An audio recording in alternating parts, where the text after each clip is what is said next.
안녕하십니까? 2023년 글로벌 기술 도입 온라인 세미나를 신청해 주신 시청자분들에게 진심으로 감사드립니다. 저는 사회를 맡은 공급망 전략팀 최우석 연구원입니다. 반갑습니다. 이번 세미나에서는 영상으로 만나보는 글로벌 기술 도입 지원 XND 사업 안내와 더불어 전 한국항공우주산업 김정호 CFO님의 크로스보더 M&A 성공의 핵심 열쇠인 PMI의 이해와 중요성에 대한 전문 강연, 그리고 이뮤노포지 장기호 대표님을 모시고 실제 글로벌 기술 도입 지원 사업을 통해 해외 기술 도입에 성공한 이야기를 들어보겠습니다. 상세 일정을 말씀드리자면 먼저 키티아에서 준비한 글로벌 기술 도입 지원 XND 사업에 대한 안내 영상을 송출드릴 예정입니다. 이후 김정호 CFO님이 글로벌 동향부터 크로스보더 M&A의 PMI 전략과 사례 등에 대한 강연을 진행하시고 마지막으로 이뮤노포지 장기호 대표님께서 글로벌 기술 도입 지원 사업을 통한 해외 기술 도입 성공 사례를 주제로 발표해 주실 예정입니다. 저희 키티아는 이번 준비한 글로벌 기술 도입 온라인 세미나가 많은 기업 여러분께 도움이 되어 해외 기술 도입 지원 사업에 많은 관심과 참여로 이어지길 바라겠습니다. 그럼 첫 번째 순서로 키티아가 준비한 글로벌 기술 도입 지원 XND 사업에 대한 안내를 영상으로 만나보도록 하겠습니다.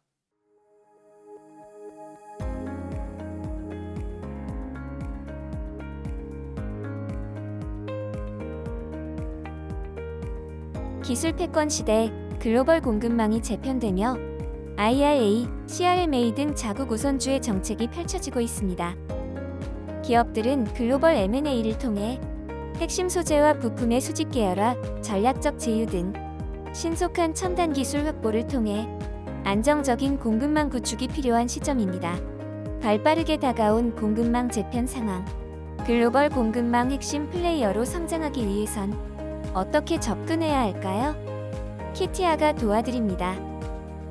2001년 소재 부품 장비 산업 경쟁력 강화 및 공급망 안정화를 위한 특별조치법 제22조에 근거하여 설립된 산업통상자원부 산하기관인 한국소재부품장비투자기관협의회는 우리 소부장기업의 경쟁력 강화 및 공급망 안정화를 위해 글로벌 M&A를 통한 첨단 기술 확보를 지원하고 있습니다.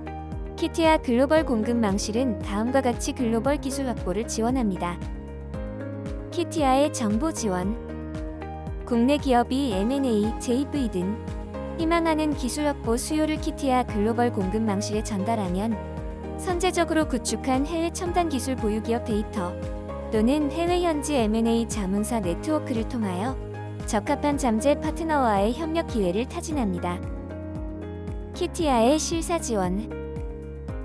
해외 타겟 기업과 전략 제휴 추진 시 초도 검증 혜택을 지원하여 리스크를 최소화시키고 최종 계약 성사를 위해 전문 자문기관을 통한 가치평가, 법률 검토, 회계 및 세무 등에 필요한 실사 비용을 지원합니다. 실사 지원에 대한 상세 내용은 다음과 같습니다. 가져오려는 타겟 기술이 산업부 고시 150대 핵심 전략 기술에 해당한다면 최대 4천만 원 한도로 실사 과정에 소요된 비용의 80%를 지원해드립니다. 핵심 전략 기술에 해당하지 않더라도 전 산업 기술을 대상으로 최대 2천만 원 한도로 중소기업의 경우 총 소요 비용의 80%, 중견기업의 경우 60%까지 지원해드립니다. 키티아의 R&D 지원.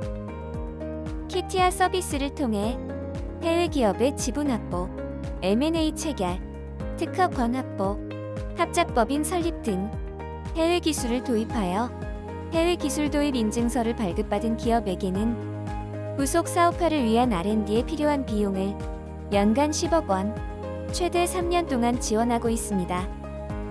해외 기술 도입 인증 기준은 다음과 같습니다. M&A의 경우 영업양 수도와 자산양 수도, 지분 확보의 경우 10% 이상의 지분율과 동시에 정부 지원 연구개발비의 2분의 1 이상 될 규모여야 합니다. 또한 특허권의 경우 특허권 양수와 전용 실시권을 대상으로 하며 합작법인의 경우 해외 기업이 합작법인에 대한 지분율이 30% 이상이어야 함과 동시에 정부 지원 연구개발비의 2분의 1 이상을 출자해야 합니다. 키티아의 세제 지원. 외국 법인 인수 시 법인세 감면 등 세제 혜택을 받을 수 있게 컨설팅 서비스를 제공하고 키티아 회원사 등을 연계하여 해외 기술 확보 관련 인수 자금을 알선해드리고 있습니다. 이렇게 키티아를 통해 성공적인 기술 확보가 이루어지면 첫째, 급변하는 기술 환경 변화에 따라 많은 시간과 비용이 드는 자체 R&D보다 더욱 빠르고 효율적으로 기업이 필요한 핵심 기술을 내재화할 수 있습니다. 둘째, 신사업 발굴 또는 다각화를 통해 전후방 사업으로의 수직 확장 및 현지화된 신규 사업을 접목하여 인수 효과를 극대화합니다. 셋째, 해외 기업이 보유한 유통망과 고객망을 인수함으로써 글로벌 영업망을 빠르게 구축할 수 있습니다. 넷째, 현지에서 생산 거점을 빠르게 구축함으로써 각종 규제 및 비관세 장벽을 피하고 제품 경쟁력을 강화합니다. 이 밖에도 키티아 글로벌 공급망실은 사업 설명회와 조찬 포럼, 뉴스레터 등을 통해 글로벌 M&A 및 소부장 산업 전망 등 최신 업계 정보를 제공하고 있습니다. 한국 소재 부품 장비 투자기관 협의회 글로벌 공급망실은 우리 소부장 기업이 미래 글로벌 공급망의 핵심 플레이어로 거듭나기 위한 여정에 언제나 함께하겠습니다.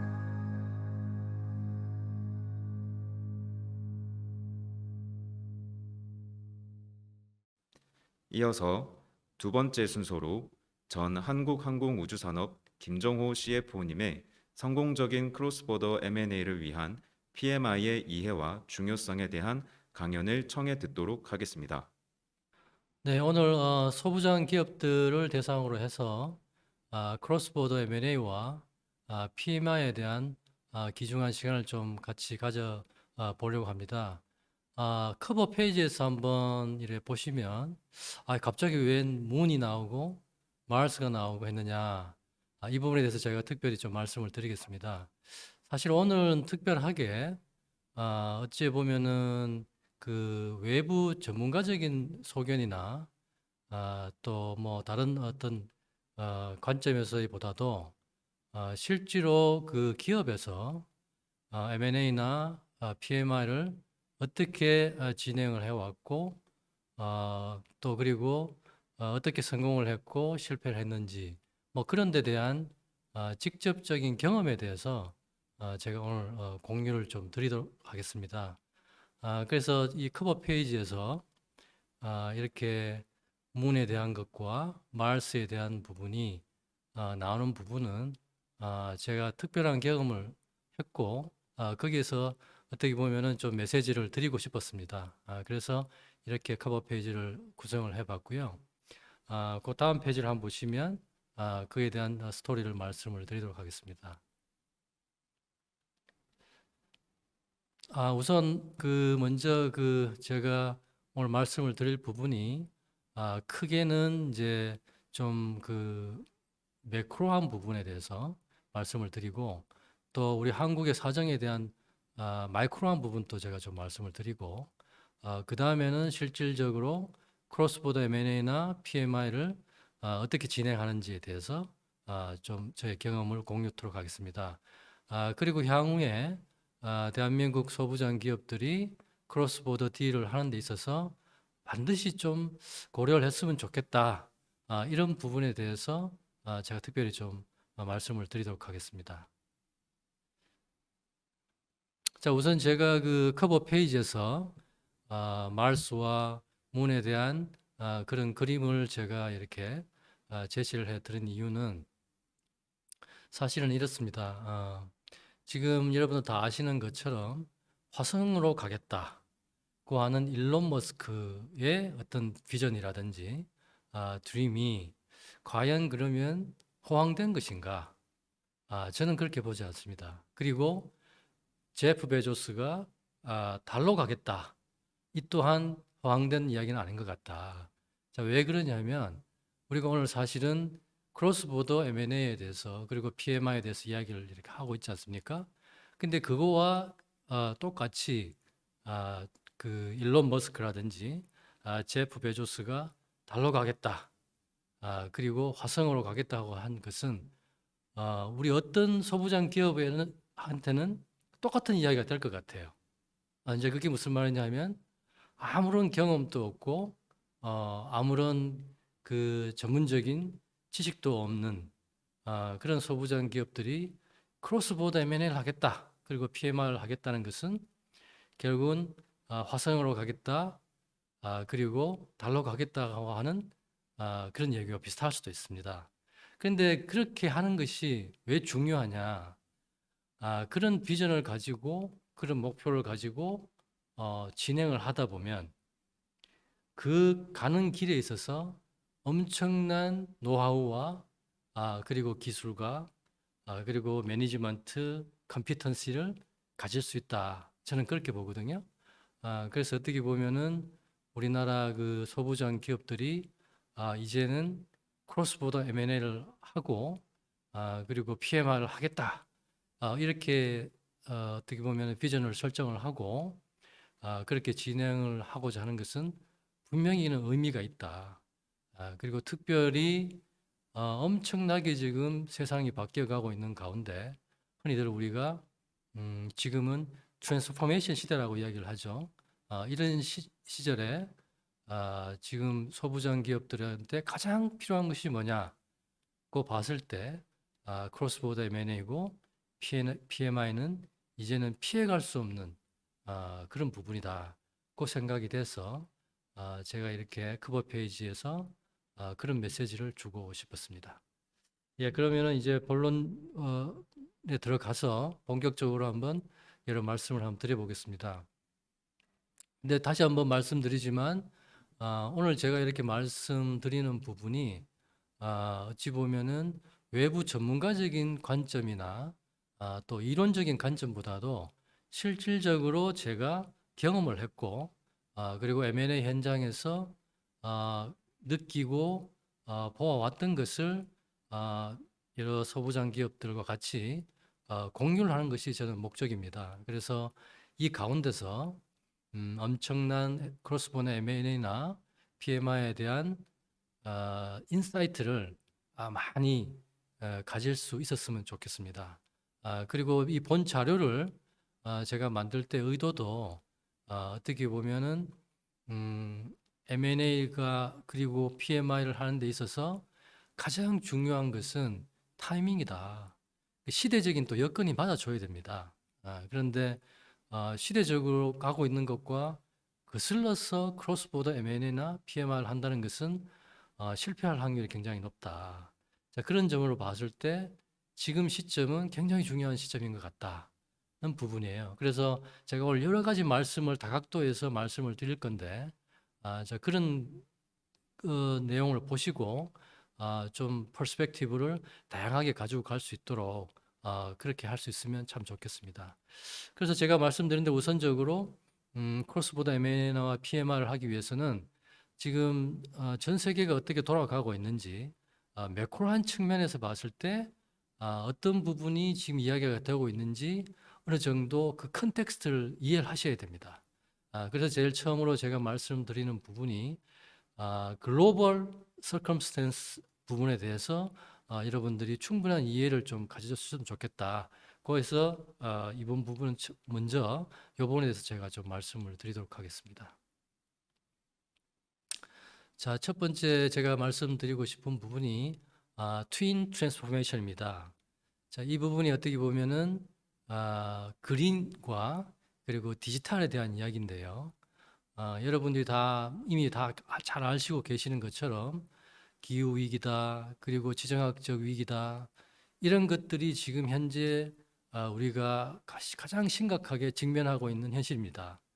자, 이런 문제 때문에 결국은 자원 전쟁이라든지 그리고 식량 전쟁이라든지 그리고 한편으로서는 또 금융 전쟁이라든지 그리고 기술 전쟁이라든지 이런 현상들이 계속 벌어지고 있지 않습니까? 근데 이런 부분에 있어서 가장 우리가 눈여겨봐야 될 부분이 어찌 보면은 그린 트랜스포메이션이라는 겁니다. 또 하나는 디지털 트랜스포메이션이라는 겁니다. 그래서 우리가 지금 여기에서 이야기하고 있는 부분이 탄소 중립이다, 탄소 옵셋이다. 그리고 4차 산업혁명이다. 뭐 이런 이야기들 하고 있지 않습니까? 그래서 여러분들이 크로스보더 M&A를 하고 PMI를 하는 데 있어서 과연 이거와 무슨 관계가 있느냐? 그 질문을 있으시겠지만 그런데 이 관련성이 많이 있습니다. 자, 그 부분에 대해서 뒤쪽으로 가면서 제가 점차 말씀을 드리도록 하겠습니다. 자, 특별히 이제 우리가 4차 산업혁명 관련해서 보면은 우리가 1차 산업혁명, 2차 산업혁명, 그리고 3차 산업혁명, 그리고 지금 우리가 직면하고 있는 4차 산업혁명인데 어찌 보면 이 4차 산업혁명은 제가 그 개인적으로는 이거는 연결혁명이다 하는 측면에서 굉장히 우리가 좀 눈여겨볼 필요가 있습니다. 자, 연결, 커넥션, 커넥티비티. 자, 이런 부분이 굉장히 중요한데요. 이게 여기에서 이야기하고 있는 연결하고 그러면 크로스보더 M&A하고 PMI하고 뭔 관계가 있느냐? 결국은 크로스보더 M&A하고 PMI도 연결을 하는 과정이다. 자, 국내에 있는 공장과 또 이제 해외에 있는 기업을 인수를 하고 합병을 하고 또 PMI를 해서 연결을 시켜서 좀 더 생산성을 높이기도 하고 새로운 비즈니스 모델을 만들기도 하고 뭐 이런 관점이거든요. 그래서 그런 측면에서도 한번 생각을 해보시면 좋겠다. 단순히 기술 측면만 생각하는 것이 아니시고 크로스보더 M&A와 PMI 측면에서도 4차 산업혁명에서 이야기하고 있는 연결혁명이 곧 크로스보더 M&A하고 PMI하고 연결되는 부분이 있구나. 이런 것도 한번 생각해 보시는 것도 재밌을 것 같습니다. 그 다음으로는 우리가 이야기하고 있는 이제 그린입니다. 그래서 이게 그린이라는 부분이 우리가 이야기를 할 때 카본 뉴트럴 이미 정해져 있는 미래지 않습니까? 지금 각국 나라들이 탄소 중립을 향해서 지금 가고 있는데 자, 특히나 굉장히 이 부분에 대해서 드라이브를 많이 걸고 있는 지역이 유럽 지역이죠. 그래서 특별히 유럽 쪽에 진출하고자 하는 이제 소부장 기업들이나 이런 움직임에 대해서는 충분히 그린에 대해서 대비를 하시는 게 좋겠다는 부분이고요. 그래서 그 자세한 부분에 대해서는 또 진행을 하면서 또 말씀을 드리도록 하겠습니다. 자, 그리고 지금 이런 그린이나 디지털 관련해서 지금 유럽 대륙하고 북미 대륙 쪽에서 이제 관련되는 이제 법이나 룰이 나왔지 않습니까? 그래서 뭐 미국 같은 경우에는 인플레이션 리덕션 액트고 그리고 유럽 쪽에서는 크리티컬 로 머티리얼스 액트라는 부분이 이제 구체적으로 나왔습니다. 그죠? 그래서 이런 부분에 대해서 이제 이렇게 법까지 나오는 상황에 어찌 보면은 참 거스를 수 없는 부분이다. 자, 그러면 이 부분에 대해서 우리가 어떻게 헤쳐나갈 건가 이제 고민을 하셔야 됩니다. 그래서 중요한 부분이 보면은 기존에 우리가 전통적으로 하던 제조업, 자, 우리나라가 그런 쪽이 강한데요. 그런데 지금 이야기되고 있는 것들은 북미나 유럽으로 우리가 공장을 제조업을 옮겼을 경우에 그러면 전통적으로 우리가 뭔가를 해야 될 건가? 꼭 그렇지는 않다는 거죠. 그게 아니고 이제는 패러다임이 많이 바뀌어 간다는 거죠. 그래서 그 부분에 대해서 어떻게 적응할 건지에 대해서 고민을 하셔야 됩니다. 그리고 또 한편으로는 에너지 측면에서 우리가 기존의 화석 연료라든지 이런 부분만 너무 우리가 어떻게 보면은 의존을 해서 생산 활동을 했는데 그게 아니고 이제 재생 에너지를 가지고 앞으로는 이야기가 돼야 되기 때문에 이런 부분도 고민을 해야 되겠다. 자, 그런데 사실은 미국이나 EU 쪽에서 보면은 이런 두 법들을 만들어내면서조차 어떻게 보면은 얻어내려고 하는 게 분명히 있습니다. 그죠? 이제 한편으로는 봐서는 그 인플레이션도 작겠다. 뭐 어떻게 보면 화석 연료를 안 쓰게 되면 인플레이션을 잡을 수 있는 아주 중요한 부분이 될 수가 있지 않습니까? 자, 그런 부분도 있지만 또 한편으로는 이런 이야기를 하면서 해외에 있는 여러 제조업 기반들이 자국 내로 리쇼어링을 하게 하겠다. 이런 의도가 분명히 지금 담겨 있는 것입니다. 자, 그래서 이런 부분에 대해서 그럼 과연 우리가 크로스보더 M&A와 PMI를 통해서 어떻게 할 건가? 이런 부분을 이제 고민을 하시는 게 중요할 것 같다는 이야기입니다. 그리고 또 하나는 최근 들어와서 이야기가 많이 되고 있는 부분들이 ESG 이야기지 않습니까? 근데 사실은 ESG라는 것은 어떻게 보면 기존의 어떤 자본주의의 틀을 좀 이렇게 다시 재해석하고 리셋하는 개념입니다.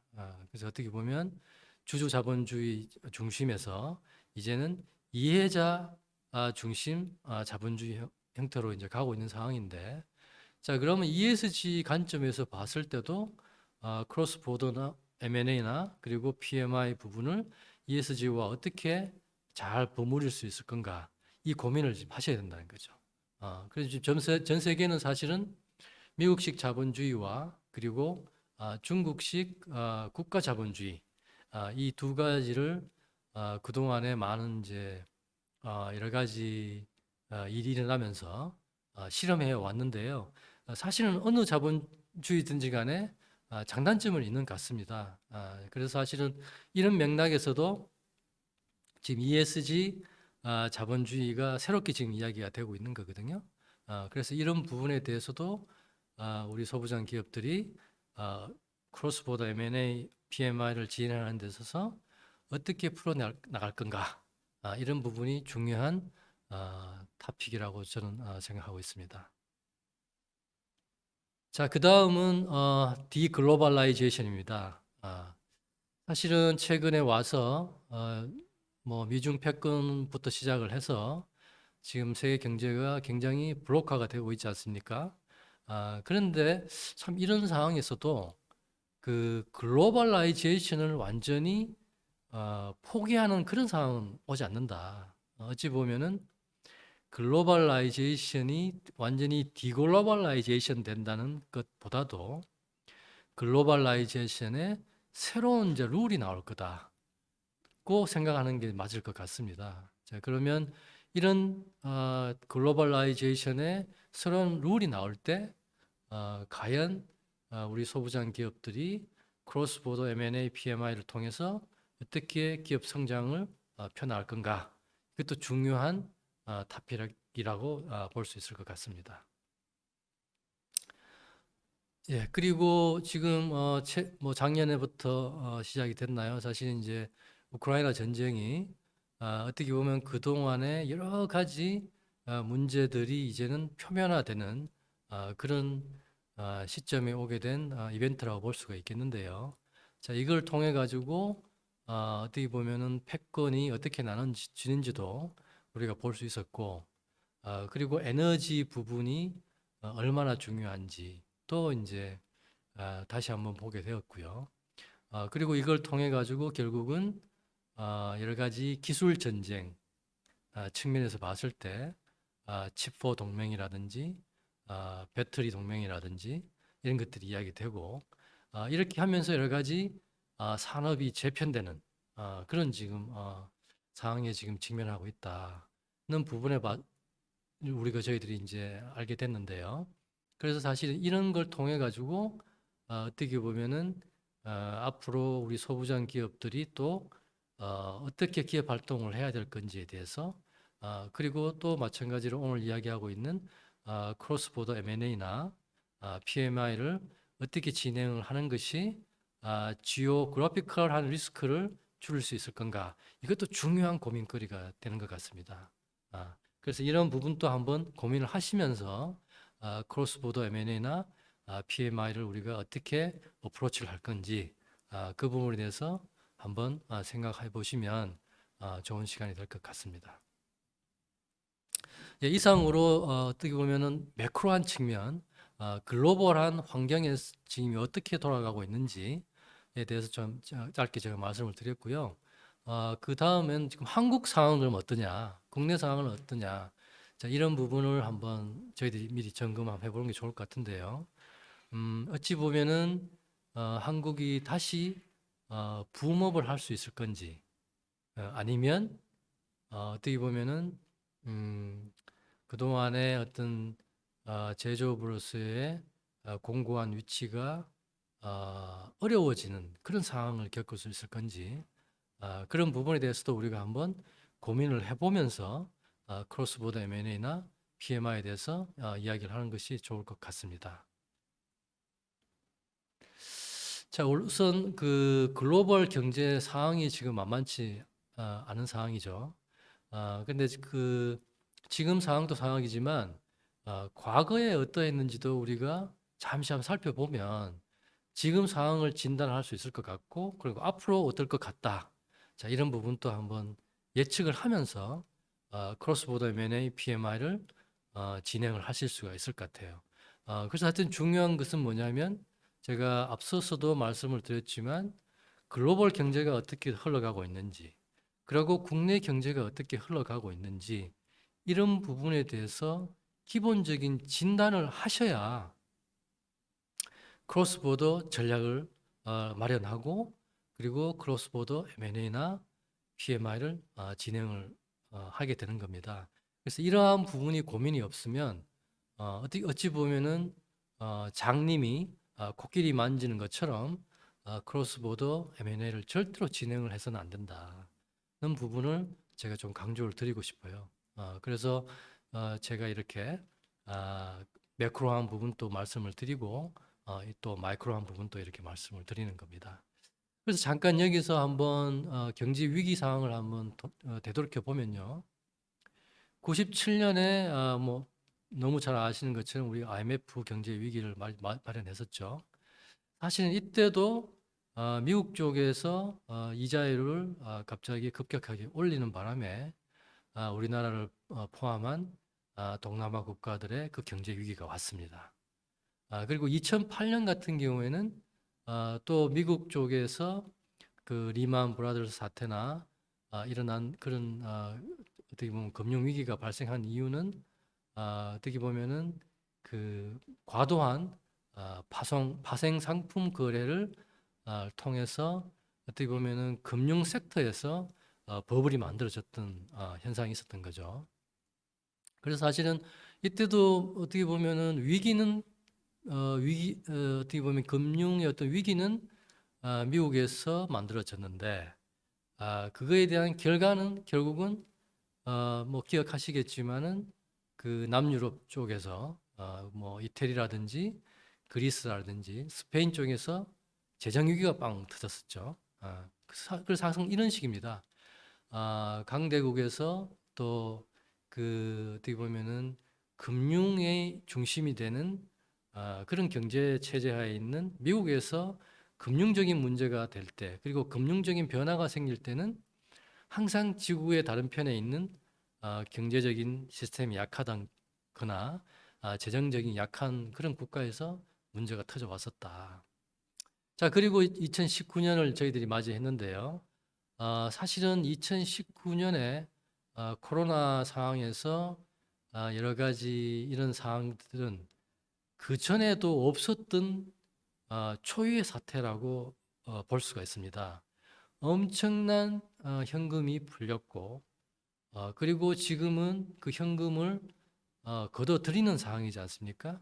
그래서 사실은 어찌 보면은 이런 상황에 사실은 다른 경제적인 체질이 약한 국가들에서 많은 문제들이 뻥뻥 터져져야 되는 상황인데 그나마도 패권의 이 어떤 상황들이 벌어지면서 굉장히 지금 다 블록화된 상황입니다. 자, 그러다 보니 그런 부분에 대해서는 조금 그래도 이렇게 지금 버티고 있는 상황이지 않을까 지금 그렇게 보이거든요.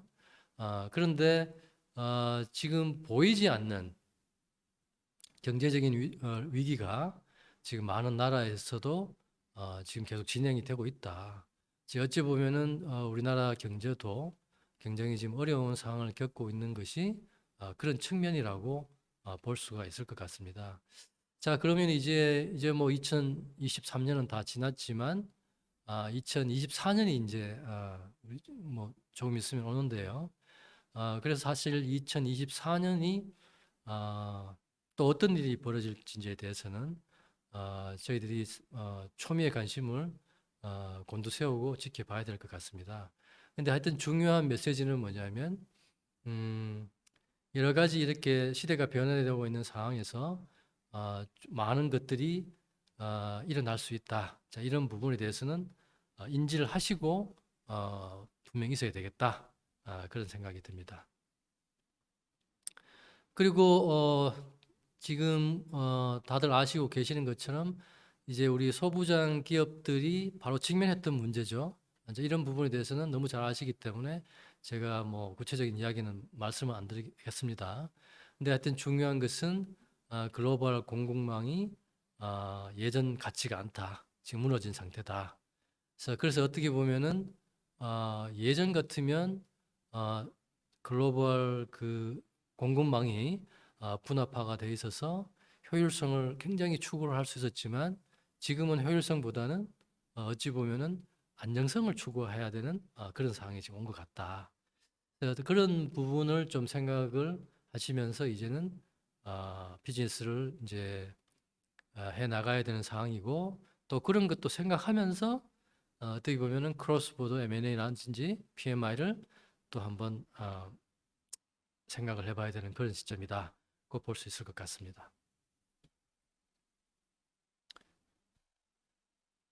그리고 이 다음 페이지는 실질적으로 지금 우리나라가 지금 처해져 있는 입장이 어떠냐 하면은 사실은 글로벌라이제이션 상황에서는 지금 그 대한민국이 어떻게 보면 중국에 수출하는 국가로서의 위치가 공고했었습니다. 그래서 어떻게 보면 많은 부분을 중국에 수출하는 부분을 많이 차지했는데 수출 부분이 그런데 상황이 지금 바뀌었습니다. 지금 이미 중국 쪽에 수출하는 국가의 넘버 원이 타이완이고 넘버 투가 이제는 일본이 됐습니다. 그리고 우리는 넘버 3로 지금 밀려난 상황이고 그래서 가장 우리의 수출 국가였던 중국이 이런 상황이고 그렇다고 해서 다른 나라 국가들은 어떠냐?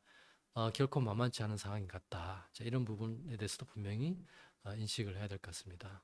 그리고 앞서 말씀드렸던 것처럼 이제는 그 미국이나 유럽 쪽에서 리쇼어링 정책을 지금 취하고 있는 가운데 그럼 과연 한국은 그럼 리쇼어링에 대해서 대응을 하지 않고 국내에서만 제조를 할 수 있느냐? 그렇지 않다는 거죠.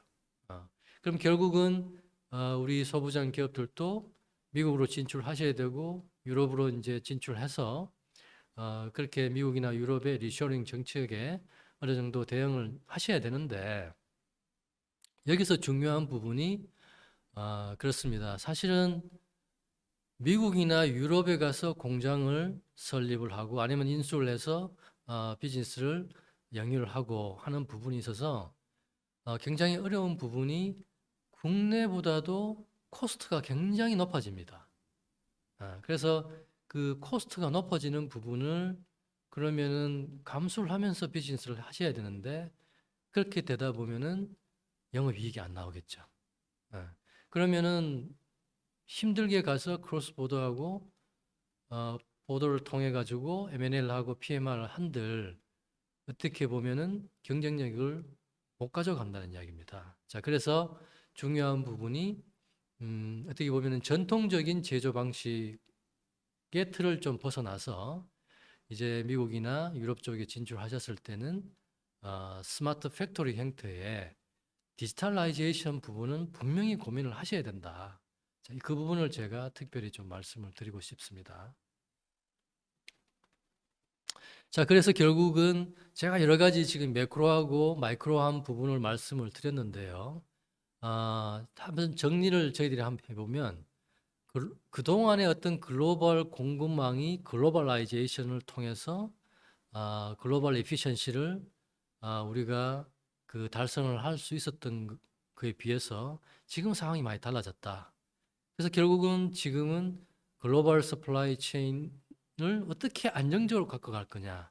자, 이런 측면에서 봤을 때 우리가 뭘 해야 될 건가. 그래서 결국 지금 이야기 나오는 부분이 알타시아라는 이야기도 나오고 뭐 여러 가지 뭐 많이 이야기가 나오고 있는 상황이지 않습니까? 자, 그래서 하여튼 중요한 부분이 앞서서 제가 말씀드렸던 것처럼 카본 부분도 생각을 하셔야 되고 ESG 부분도 생각을 하셔야 되고 그리고 또 어떻게 보면은 재생에너지 부분도 생각을 하셔야 되고 또 블록화되어 있는 이 경제 구조도 생각을 하셔야 되고 자, 이런 관점에서 다 봤을 때는 이제는 국내에서 제조업을 영위를 할 수 있는 편안한 상태는 지금 아닌 것 같다. 결국은 해외로 크로스 보더를 해서 가서 뭔가를 해야 되는 시절이 온 것 같다라는 것은 분명해 보입니다.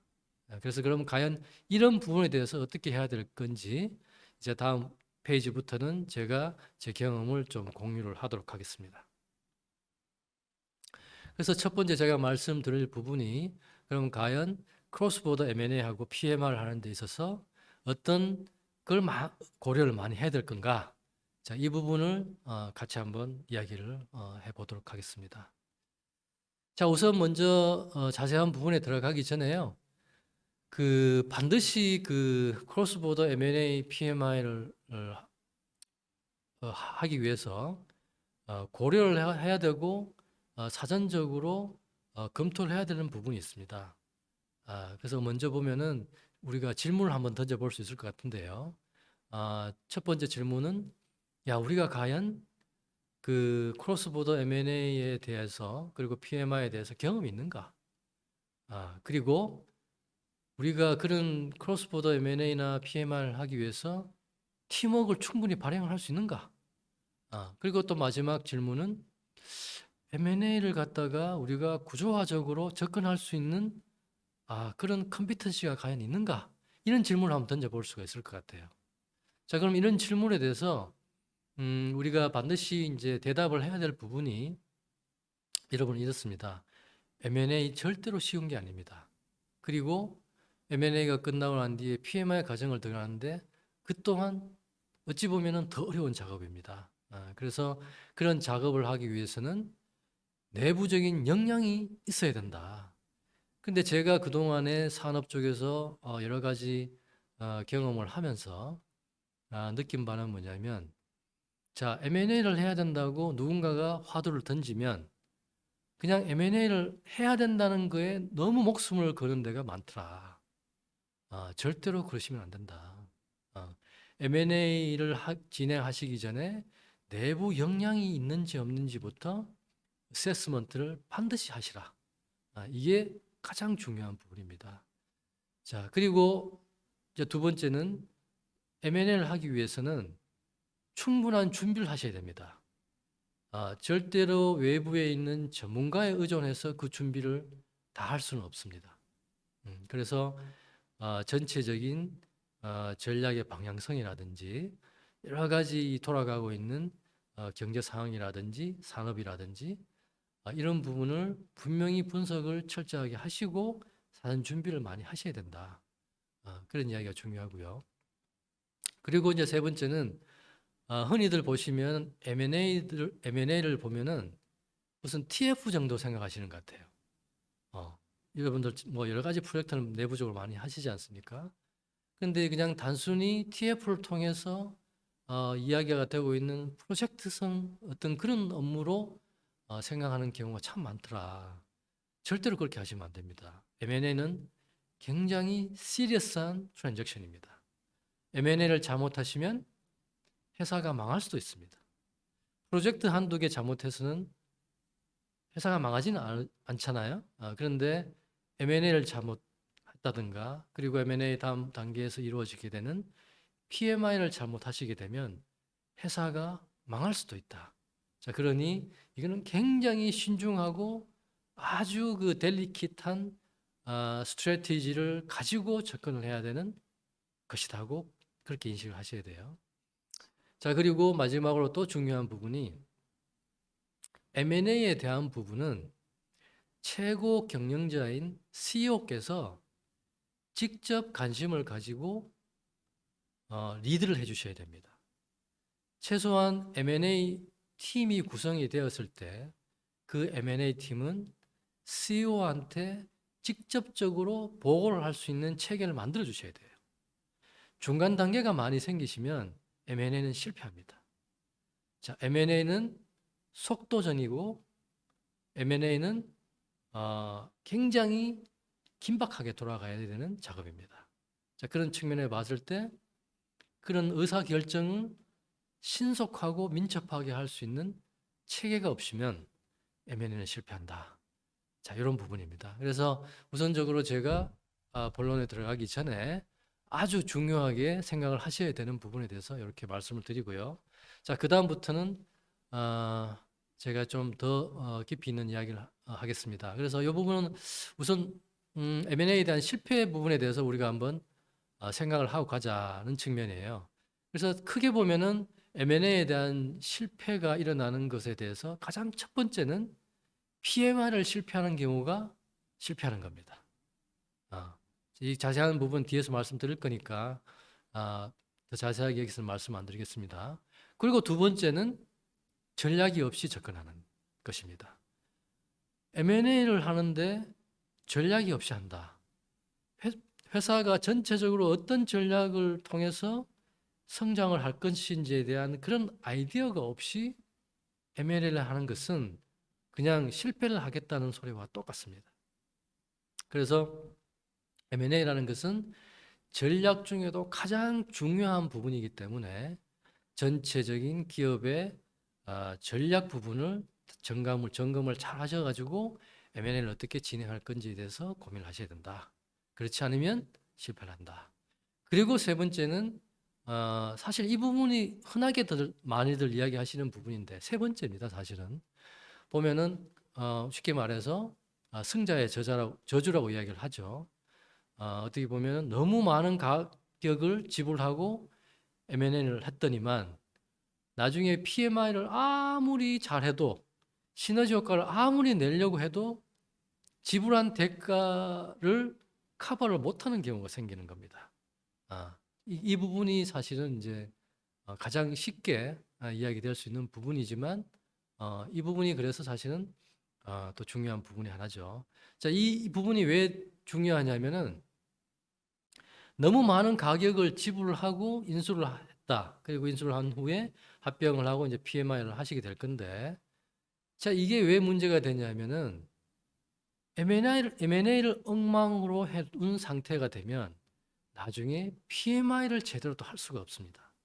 그래서 제가 뒤에서 다시 한번 말씀을 드리겠지만 PMI를 또 성공을 잘하기 위해서는 M&A 단계부터 PMI를 생각을 하시고 진행을 하셔야 된다는 거예요. 그래서 이 부분은 굉장히 중요한 이야기입니다. 그래서 이런 부분에 대해서 한번 먼저 짚고 이야기를 하도록 하겠습니다. 자, 그래서 사실 이 페이지는 이제 분석적인 부분인데 미리 분석을 하실 때 매크로한 부분, 제가 앞서서 말씀드렸던 부분처럼 매크로한 부분 또 짚으셔야 되고 또 마이크로한 부분에서 이제 한국 경제도 짚으셔야 되고 한국의 산업 또 짚으셔야 되고 또 어떻게 보면은 그 다음 단계는 기업의 지금 현재의 상황이 어떤지도 잘 짚으셔야 됩니다. 그래서 큰 맥락에서부터 시작을 해서 작은 맥락으로 점점 더 축소해 가면서 전략 부분을 얼라인을 쫙 시키시고 난 뒤에 그러면 이제 앞으로 어떻게 진행을 하겠다. 자, 그렇게 방향을 정하셔야 된다는 겁니다. 자, 그리고 이 페이지는 사실은 이제 M&A에 대한 전반적인 이야기인데요. 사실은 우리가 PMI를 이야기를 하는데 PMI만 딱 떨어져서 말할 수는 없습니다. 자, 그게 왜 그러냐면은 PMI는 그 전 단계에서 진행이 되고 있는 M&A의 여러 단계와 유기적으로 다 연결이 되어 있습니다. 그래서 어떻게 보면은 제가 여기서 말씀드리는 게 M&A는 스트럭처된 어프로치를 취해야 된다. 그리고 서로 인티그레이트 되어 있는 부분이 많기 때문에 인티그레이트 된 어프로치를 해야 된다. 제가 이렇게 말씀을 드려요.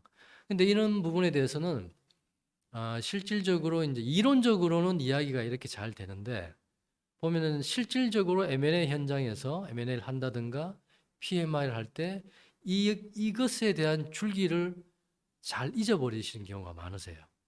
그래서 어떻게 보면은 실사 업무를 하러 갔는데 실사 업무는 A라는 분들이 하시고 또 기업 평가는 B라는 부분이 하시고 또 스트럭처링 작업은 C라는 부분이 하시고 또 그게 다 끝나서 딜이 클로즈가 되면은 그분들은 이제 그 원래 하시는 업무에 다 복귀를 하시고 PMI는 또 다른 팀들이 꾸려져서 PMI를 하는 경우가 있습니다.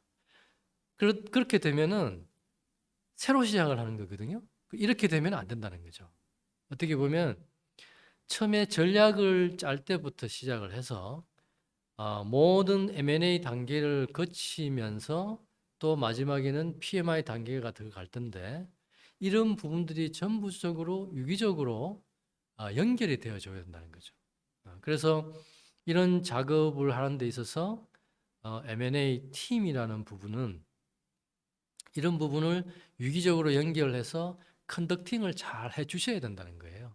그러니까 그런 측면에서 제가 여기서 꼭 드리고 싶었던 메시지입니다. 그리고 M&A라는 부분을 어찌 보면은 원타임 이벤트로 생각하는 경우가 참 많으시거든요. 절대로 그렇게 생각하시면 안 된다. 앞으로는 기업 활동에 있어서 기업이 성장하는 데 있어서 이 M&A라는 부분은 필수 불가결한 기업 전략이다. 자, 그러면 한 번 하고 말 건 아니라는 거죠. 그래서 그리고 또 한 번을 하고 두 번을 하면은 거기에 노하우가 이제 쌓이기 시작합니다. 그러면 세 번 하고 네 번 할 때는 굉장히 더 잘할 수가 있습니다. 그래서 어떻게 보면은 이러한 것들을 기업이 내재화를 시켜야 된다. M&A도 기술에 못지않게 기업이 스스로 내재화를 시켜서 그 역량을 계속 키워 나가야 된다. 그것이 기업이 지속적으로 성장하는 길이다. 그렇게 보시면 될 것 같습니다. 그래서 이 페이지에서 제가 꼭 드리고 싶은 메시지는 뭐냐면 M&A 단계를 전체적으로 어떻게 보면 떨어져서 생각하지 마시라. 모든 것들은 유기적으로 해서 PMI까지 가야지 성공적으로 하실 수가 있다. 그리고 M&A는 원타임 이벤트가 아니다. 그래서 이거를 통해서 한번 석세스든 실패한 딜이든지 간에 그 피드백을 꼭 기록을 남기셔가지고 다음에 딜을 진행할 때는 그것이 레퍼런스가 되어서 더 잘할 수 있도록 해 주셔야 된다. 이게 중요한 부분입니다. 자, 그래서 사실은 뭐 그 다음 페이지 프로세스나 프로시저 부분은 여러분들이 충분히 이론적인 이런 부분은 아실 거니까 제가 여기에 대해서 자세한 설명은 시간 관계상 말씀을 안 드리겠습니다. 근데 이제 중요한 부분을 꼭 제가 말씀드리고 싶은 부분은 M&A를 진행하는 과정에서 중요한 부분이 사실은 듀 딜리전스입니다. 실사 작업이죠. 이제 실사 작업을 할 때 중요한 부분이 어떻게 보면은 M&A에 대한 경험이 있는 분들하고 없는 분들이 차이점이 거기서 나옵니다. 그래서 뭐 실질적으로 보면 M&A 컨설턴트들도 보면은 아주 경험이 있고 스마트한 컨설트냐 아니냐가 보면은 어디서 판가름이 나냐 하면 실사 업무를 하면서 매니지먼트와 인터뷰를 한다든가 담당 직원들하고 인터뷰를 한다든가 그때가 굉장히 중요한 부분이거든요. 사실 문서상으로 확인할 수 있는 거는 누구나 다 할 수 있는 것입니다. 근데 이제 인터뷰를 하는 동안에 프롬프트를 어떻게 날리느냐. 지금 여러분 다 아시죠? 지금 생성형 AI가 나왔을 때도 중요한 부분이 뭡니까? 프롬프트입니다. 프롬프트. 질문을 어떻게 잘 해야지 진짜로 필요한 부분을 이끌어낼 수 있습니다. 그래서 이런 부분에 있어서 여러 가지 M&A 프로세스 하는 과정에 있어서 실사 업무를 할 때 프롬프트를 잘해서 필요한 부분을 어떻게 끄잡아내서 가치 산정도 잘할 것이고 스트럭처링도 잘할 건가 이런 부분이 매우 중요합니다. 그 부분에 대해서만 일단 이 페이지에서는 제가 강조를 하도록 하겠습니다. 자, 그리고 스트럭처링 부분인데요. 자, 이 스트럭처링 부분에 대해서도 뭐 자세하게 말씀을 드리려면 너무 많은 이야기를 해야 되기 때문에 제가 피하고 딱 중요한 부분만 말씀을 드리겠습니다. 스트럭처링 부분을 고려를 하실 때 중요한 부분이 뭐냐면 창의적으로 하시라는 겁니다. M&A가 흔히들 보면은 다들 말은 그렇게 하세요. M&A는 종합예술이다. 그런데 이 종합예술이라는 부분이 그야말로 드러날 수 있는 부분이 바로 이 스트럭처링 부분입니다. 이게 무슨 말이냐 하면은 내가 가진 역량과 타겟으로 하는 기업이 어떤 상황인지를 알고 스트럭처링을 이제 하셔야 되는데, 때로는 내가 가지지도 않고 타겟이 가지고 있지 않은 부분을 옆에 있는 회사가 가질 수도 있어요. 그러면 그 옆에 있는 회사와 내가 어떻게 또 같이 얼라이언스를 맺어서 M&A를 할 것인가 는 부분도 생각할 수 있는 거고요.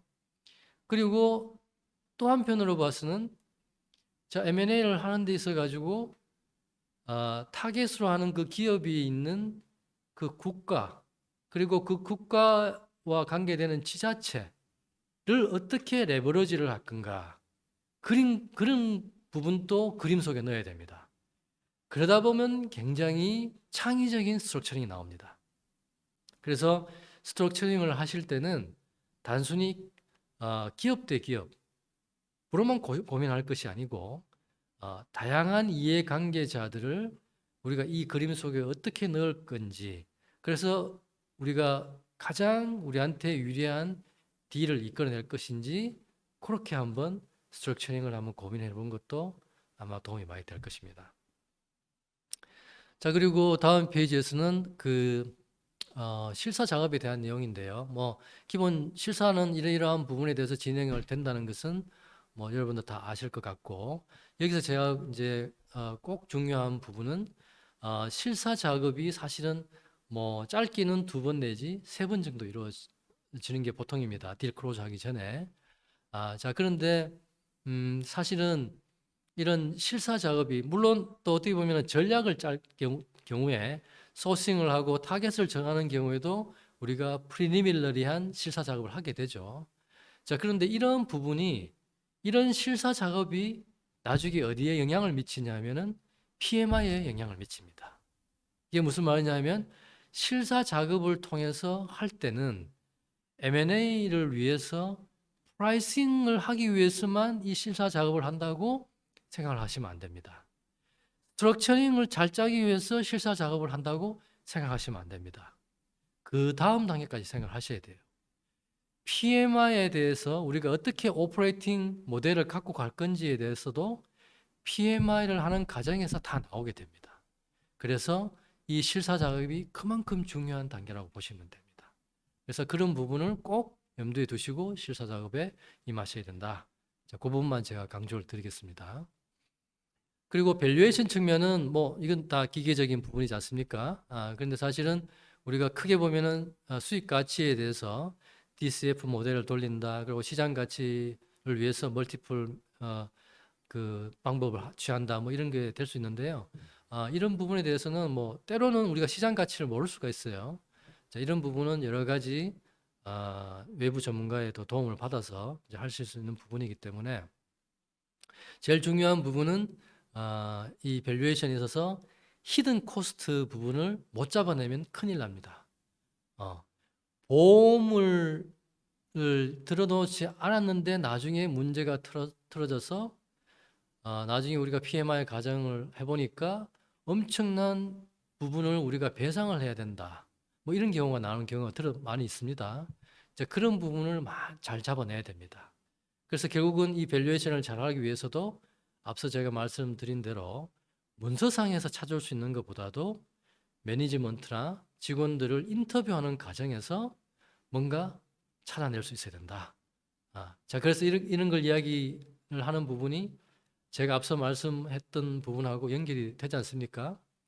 실사 작업이 중요한 것이고 스트럭처링이 중요한 것이고, 그런 것들이 잘 돼야지 밸류에이션이 잘 이루어져서 우리가 말도 되지 않는 비싼 가격에 인수를 하는 법이 없게 생긴다는 거예요. 그래서 하여튼 이런 부분을 염두에 좀 두시면 좋겠다.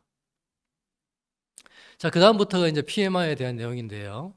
자, 사실 이 PMI에 대해서 이론적으로 어떻게 정립을 해라, 어떻게 이 프레임워크를 짜봐라, 이렇게 해서 이런 내용은 아마 여러분들께서 공부를 해보셨으면 아시겠지만 어느 책에서도 이런 프레임워크를 제시하는 책들은 없습니다.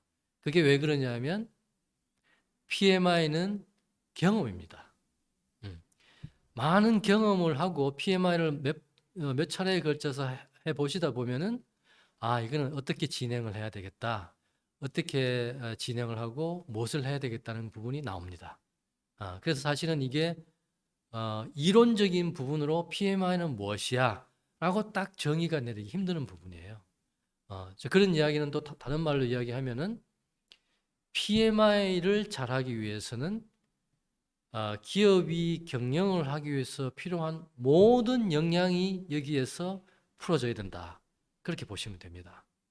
그런데 이제 사실 제가 이렇게 프레임워크를 이제 제시한 걸 한번 보시면요. 결국 PMI라는 이런 것입니다. 자, A라는 기업과 B라는 기업이 이제 M&A를 통해서 이제 합쳐지지 않습니까? 뭐 물론 당분간은 따로 이제 독립적으로 돌아갈 수도 있겠지만 그래도 어느 정도는 업무적으로는 통합이 되어야 됩니다. 이제 그런 측면으로 봤을 때 별개의 다른 기업이 M&A를 통해서 이제 어떻게 보면은 케미칼이 합성이 되는 과정이라고 보시면 될 것 같아요. 그런데 그래서 그런 과정을 통해서 어떻게 보면은 최종적으로 하나가 되었을 경우에 그러면 과연 어떤 오퍼레이팅 모델을 만들어 갈 건가 이런 거를 도출해내는 과정이라고 보시면 돼요. 근데 이런 걸 도출하기 위해서 우리가 가장 이제 보면은 크게 생각해야 될 부분이 전혀 다른 기업들이 만나서 새로운 오퍼레이팅 모델을 만들어 가는 데 있어서 중요하게 우리가 고려해야 될 부분 중에 하나가 첫 번째는 이 과정에서 엄청난 변화가 생깁니다. 그래서 이 변화 관리를 잘 해야 된다는 부분이에요. 그래서 변화 관리를 못하면은 굉장히 많은 코스트를 치르고 PMR가 결국은 실패하는 게 되는 경우가 많이 있습니다.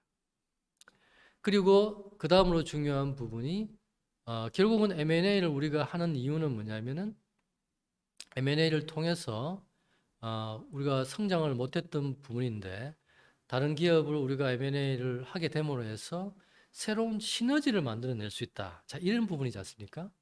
근데 사실은 우리가 딜 클로즈 하기 전 단계는 시너지에 대해서는 알 수가 없습니다. 자, 그런데 PMI를 우리가 하기 시작하면서부터는 많은 시너지들을 이제 이야기하기 시작합니다. 그리고 시너지를 만들어내야 됩니다. 그래야지 M&A를 한 것에 대한 우리가 결과를 이야기할 수 있겠죠, 그죠? 그래서 시너지를 우리가 어떻게 만들어낼 건지에 대한 고민하는 과정이다. PMI라는 것이 그렇게 볼 수 있고요. 그런데 이러한 부분도 중요하겠지만 또 하나 중요한 부분이 리스크입니다.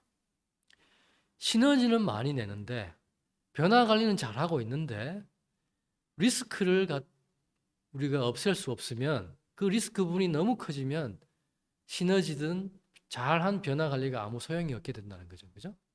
그래서 어떻게 보면은 리스크를 어떻게 하면은 미티게이션 할 수 있을 건가?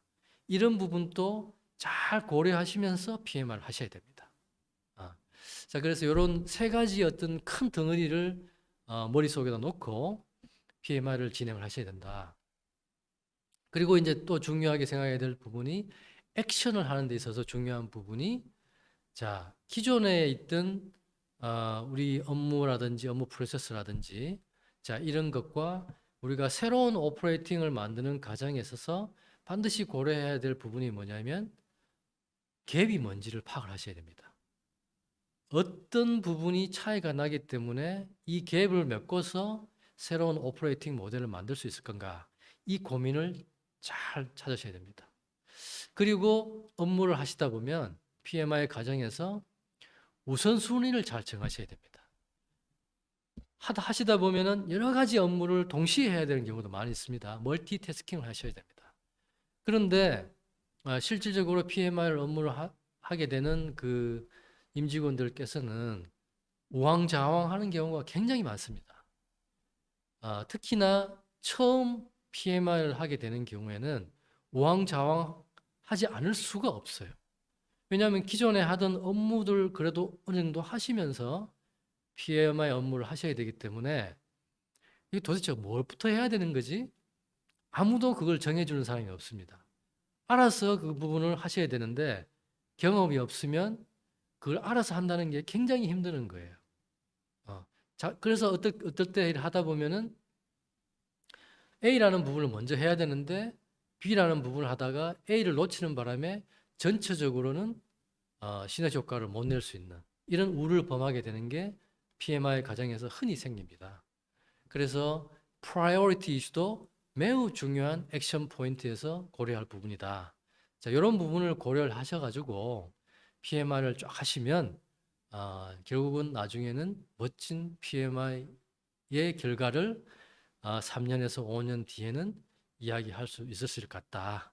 자, 이런 부분이 제가 제시하는 프레임워크입니다. 그래서 사실 이런 부분은 자세한 부분은 제가 그 3일 인포마인을 통해서 내놓은 책에 또 자세하게 되어 있으니까 한번 참고해 보시는 것도 좋을 것 같습니다. 자, 그리고 그 다음 페이지부터는 제가 그 프레임워크를 통해서 설명했던 부분이기 때문에 여러분들이 직관적으로 좀 판단을 하실 수 있을 것 같아요. 그래서 제가 그냥 패스를 하도록 하겠습니다.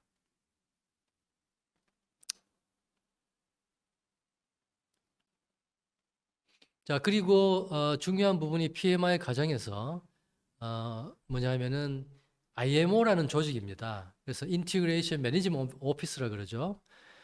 이제 그 M&A 당시에도 이제 팀이 꾸려져야 되지만 또 IMO를 진행할 때도 팀이 꾸려지셔야 됩니다. 물론 M&A를 진행하던 팀들이 그대로 IMO를 맡아서 계속 진행하는 것도 좋고요. 그리고 최소한 M&A를 진행하던 팀 중에 최소한 한두 사람 정도는 IMO에 들어와서 그 일관성을 유지를 할 수 있도록 그렇게 해주는 것이 좋습니다.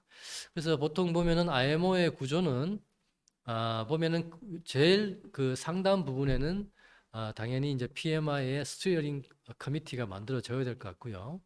자, 그 다음에는 IMO라고 해서 실제로 IMO 오피스가 지정이 돼야 됩니다. 그래서 이것이 지정이 돼서 IMO 오피스는 PMI 하는 것을 전체적으로 오케스트레이팅을 할 수 있는 그런 분이 되셔야 될 것 같습니다. 근데 사실은 M&A나 PMI를 진행하는 데 있어서 제가 한 가지 또 제안을 드리자면은 사실은 이게 처음 이런 부분을 하시는 기업들한테는 이게 굉장히 어렵습니다. 자칫하면은 많은 실수를 하시게 되고 많은 비용을 어떻게 보면 드리는 결과가 되는데요. 그래서 제가 한 가지 이제 좀 말씀을 드리면 특히나 크로스보더 M&A를 진행을 하시고 하는 가운데서는 내부적으로 역량을 좀 키우시라. 그 임직원들의 역량을 좀 키워주시는 것이 중요하고요. 근데 내부적으로 역량이 이제 부족할 경우에는 외부에서 M&A나 PMI를 경험을 있으신 분들을 영입을 하시는 것이 가장 최선입니다. 제가 왜 이런 말씀을 드리냐 하면 제가 이제 그동안 여러 M&A 딜을 갖다가 직접 해보고 저는 또 외부 전문가로서도 참여도 해보고 했지만은 굉장히 이제 힘드는 부분이 뭐냐면 내부에 있는 그 M&A의 역량을 이제 발휘하시는 분이 계시지 않는 경우에는 사실은 100명이 뭐 M&A 하기 위해서 팀이 만들어지는데 100명의 임직원이 소속이 되고 1000명이 소속이 돼도 한 사람의 M&A 경험이나 PMI 경험이 있는 분을 에 대해서 그 가치를 못 따라갑니다. 그래서 그런 부분이 경험을 해보지 않은 부분들은 많은 사람들이 거기에 관여를 한다고 해도 쉽게 해결할 수 없는 부분들이 많이 있습니다. 그래서 100명의 많은 사람들보다도 한 명의 경험 있는 분이 중요하다. 자, 이런 부분은 반드시 한번 고려를 해보시는 게 좋겠습니다. 그리고 실제로 이제 PMO 하는 과정에 있어서 이 표에서 보시는 것처럼 가장 중요한 역할을 하는 부분이 파이낸스와 텍스 쪽입니다. 그리고 HR 쪽, 그리고 IT 쪽입니다. 그래서 사실은 비즈니스는 그 PMI가 돌아가든지 안 돌아가든지 간에 비즈니스는 하신 대로 하시게 해드려야 됩니다.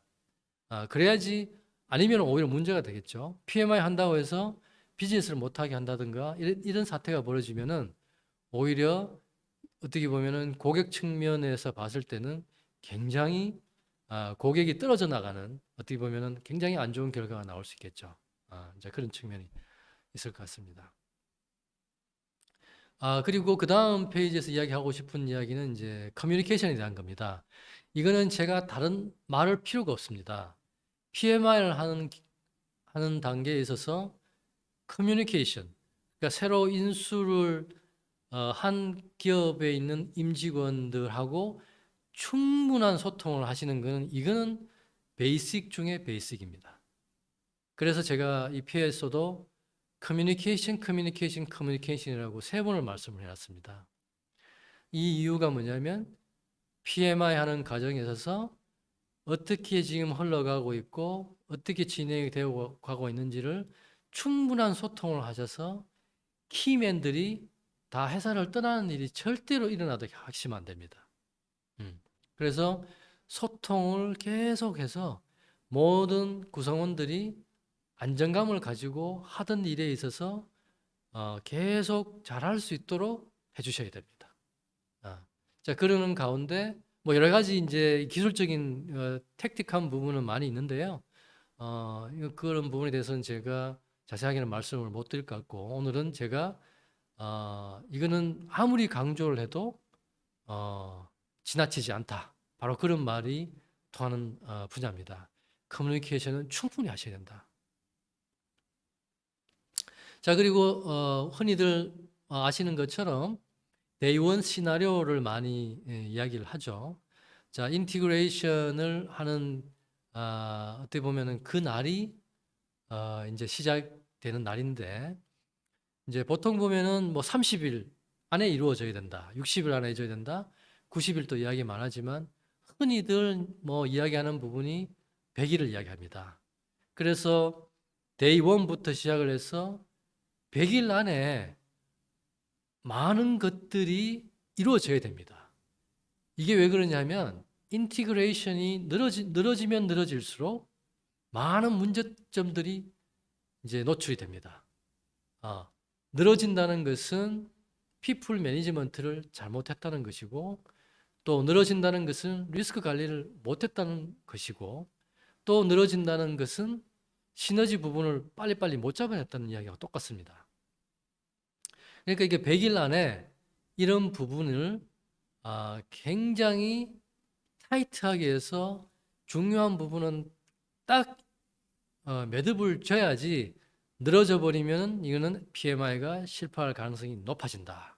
자, 이런 부분에 대해서는 분명히 인식을 하셔야 됩니다. 자, 그래서 사실은 이 부분에 대해서도 이야기할 부분은 너무 많지만 한 가지 딱 제가 중요하게 말씀을 드릴 부분은 앞서도 잠깐 이야기했지만은 비즈니스는 비즈니스입니다. 그래서 제가 여기 말씀을 이렇게 해놨습니다. Operations first, integration later. 이 말을 해놨습니다. 이 말이 무슨 소리냐면 PMI를 한다고 해서 인티그레이션이 중요하다고 해서 여기에 너무 집중하다 보면 고객을 페이스하고 있는 이 비즈니스 측면에 봤을 때 뭔가 놓쳐버리면 이건 안 되는 겁니다. 그래서 고객을 페이스하고 있는 비즈니스에 대해서는 문제가 생기지 않도록 하셔야 됩니다. 그래서 그 부분은 고객이 봤을 때는 안에서 통합 작업이 일어나고 있는지 없는지 알게 하시면 절대로 안 됩니다.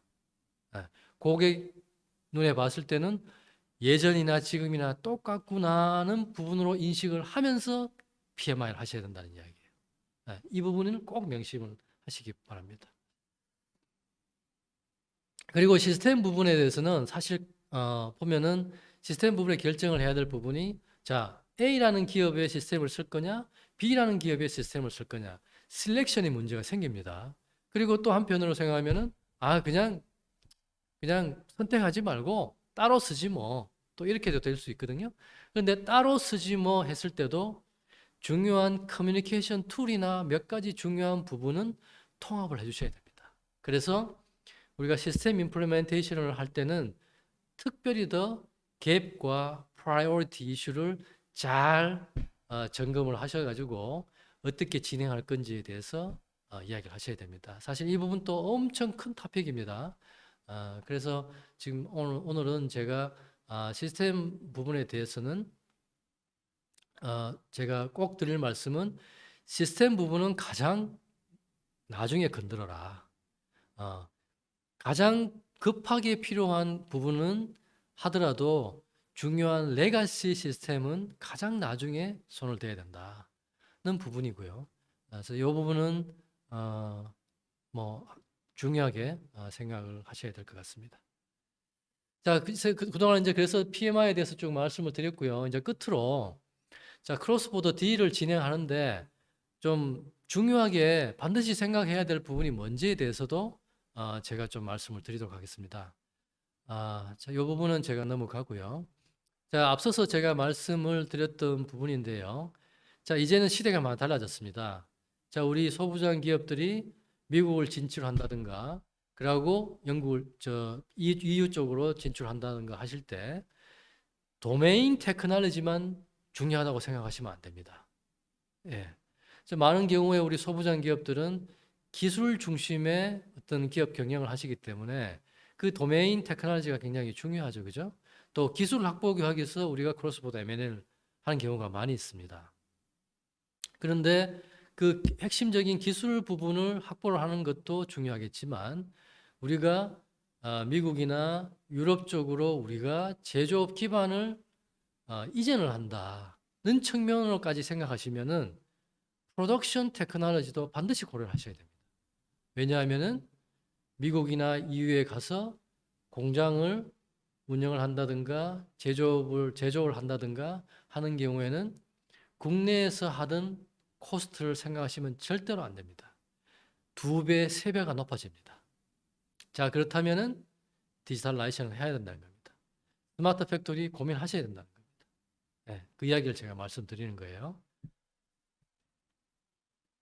자, 그래서 제가 말씀드리는 부분이 이제는 공장을 제조 베이스를 해외에다 두시는 경우에는 어떻게 우리가 인텔리전트한 팩토리를 만들 건가, 그리고 어떻게 하면 탄소를 많이 배출하지 않는 공장을 만들 건가, 이 부분도 반드시 고민을 하셔야 된다.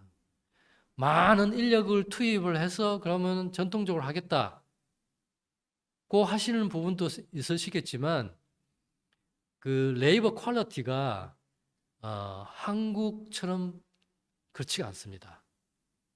그런 부분도 고민하시고 제가 말씀드렸던 다른 부분을 고민하시면 이 부분이 왜 필요한지를 아마 뼈저리게 느끼시게 될 겁니다. 그래서 이 부분은 반드시 고려를 하시라. 자, 이 부분도 사실은 제가 이제 그 보잉이라는 회사에 가서 우리가 이제 조인트 파트너십을 할 때 그 설득을 하기 위해서 우리는 스마트 팩토리를 잘 할 수 있어 했던 그 자료에서 발췌해 온 건데요. 그 사실은 제가 이 자료를 발표할 때 보잉에서 IT, DT 전문가들이 대거 참여를 해서 제 프레젠테이션을 듣고 했었는데 그때 사실은 제가 그 한국에서 스마트 팩토리 만들었던 그 기본적인 그 철학적인 배경이 동양 사상을 가지고 이렇게 우리가 만들었다고 했더니만 굉장히 신선하게 받아들인 것 같았습니다. 그래서 하여튼 여러분들이 제가 이 페이지를 왜 특별히 말씀을 드리냐 하면 자, 해외에 나가서 타겟하고 딜하든지 또 더 큰 글로벌 OEM하고 뭔가 파트너십 관계를 맺을 때 단순히 기술적으로만 접근하시면 뭔가 이끌어내기가 좀 쉽지는 않더라고요. 그래서 기술을 사실은 인문학적인 부분하고도 접목을 한번 시켜가지고 설득을 한번 해보시면 효과적인 부분이 분명히 있습니다. 이런 것도 한번 생각해 보시라고 이 부분을 넣어 놓았습니다. 자, 그리고 그 크로스보더 딜을 하실 때, 그 흔히들 말하는 것처럼 M&A는 종합적인 그 아트다, 예술이다 이런 이야기를 하시는데 그 말로만 그렇게 하지 마시고 실질적으로 한번 고민을 한번 해보세요. 해보시면 재미있는 딜을 만들 수가 있습니다. 사실은 제가 두 가지의 어떤 example을 여기서 제가 말씀을 드렸는데요. 하나는 제가 그 해외에 가서 보잉이라는 그 글로벌 넘버원 항공우주산업 기업과 이야기를 할 때 제가 이런 제안을 했었어요. 뭐냐면은 보잉과 우리가 함께 같이 가면 그 시애틀에 가면 그 해발 4,000m가 넘는 레니어라는 저 어마어마한 산이 있습니다. 그래서 제가 그에 비유를 해서 자, 보잉과 우리가 함께 가면은 저 레니어 산도 우리가 움직일 수 있다. 라는 이야기를 제가 했어요. 사실은 이제 성경에 바이블에 그런 표현이 있습니다. 이게 함께 하면은 큰 산도 움직일 수 있다. 자, 거기에서 제가 인용을 해와서 이런 제안을 했더니만 굉장히 호응이 좋았습니다. 그래서 어떻게 보면 M&A 딜을 하실 때도 상대방을 설득할 수 있는 논리를 그냥 단순히 기술적인 이야기만 하는 것이 아니고 좀 더 창의적으로 어프로치를 하시라. 이제 그런 말씀을 드리고 싶고요. 또 오른편에 있는 부분은 또 유럽에서 최고 항공 우주 기업이죠. 그 에어버스랑 저희들이 이제 딜을 하는 경우에 제가 그렇게 제안을 했어요. 이 코로나 상황 때 갔더니만 에어버스가 사실은 그 공급망이 무너진 기업을 대상으로 해서 꼭 무너지면 안 되는 기업을 대상으로 지원을 하면서 계속 그 글로벌 체인상에서 살아남을 수 있도록 하고 있었어요. 근데 그거를 에어버스 혼자 하는 것이 아니고 그 에이스 캐피탈이라는 그 사모펀드도 같이 하고 또 EU 그 정부도 같이 하고 있었어요. 그래서 어떻게 보면 그 삼자의 어떤 이너 서클이 만들어서 그곳에 있는 서플라이 체인들을 어떻게 보면 살리고 있었던 상황이거든요. 그때 제가 가서 제안했던 부분이 우리도 지금 같이 좀 끼어들게 좀 해주세요. 그랬더니만 처음에는 그쪽에서 나온 이야기가 왜 여기 들어오려고 그러는데 당신들이 뭘 가지고 있는데 뭔가 할 수 있는 게 있어? 우리는 돈이 필요 없어요. 이렇게 나오더라고요. 그래서 그때도 제가 제안했던 내용이 뭐냐면 우리는 스마트 팩토리를 했던 경험이 있습니다. 그래서 우리가 여기에 같이 참여를 하게 되면 EU 쪽의 항공우주 산업의 공장을 스마트화 할 수 있는 역량을 가지고 있습니다. 그랬더니만 너무 좋다. 고 해서 굉장히 딜이 잘 진행이 되었던 경험이 있습니다. 그래서 또 이 이야기는 무슨 이야기냐면 그 각 기업들마다 가지고 있는 고유한 역량이 있습니다. 근데 그 역량이 굉장히 좋고 활용을 하고 그 다른 기업들한테 이야기할 수 있는 거리가 됨에도 불구하고 그거를 활용하지 못하는 경우가 참 많이 있더라. 제가 그걸 많이 느꼈거든요. 그래서 내 안에 가진 뭔가도 활용할 수 있는 부분은 잘 끄잡아내서 M&A 딜을 할 때 활용을 하시라. 자, 그런 측면에서 제가 말씀을 드렸어요.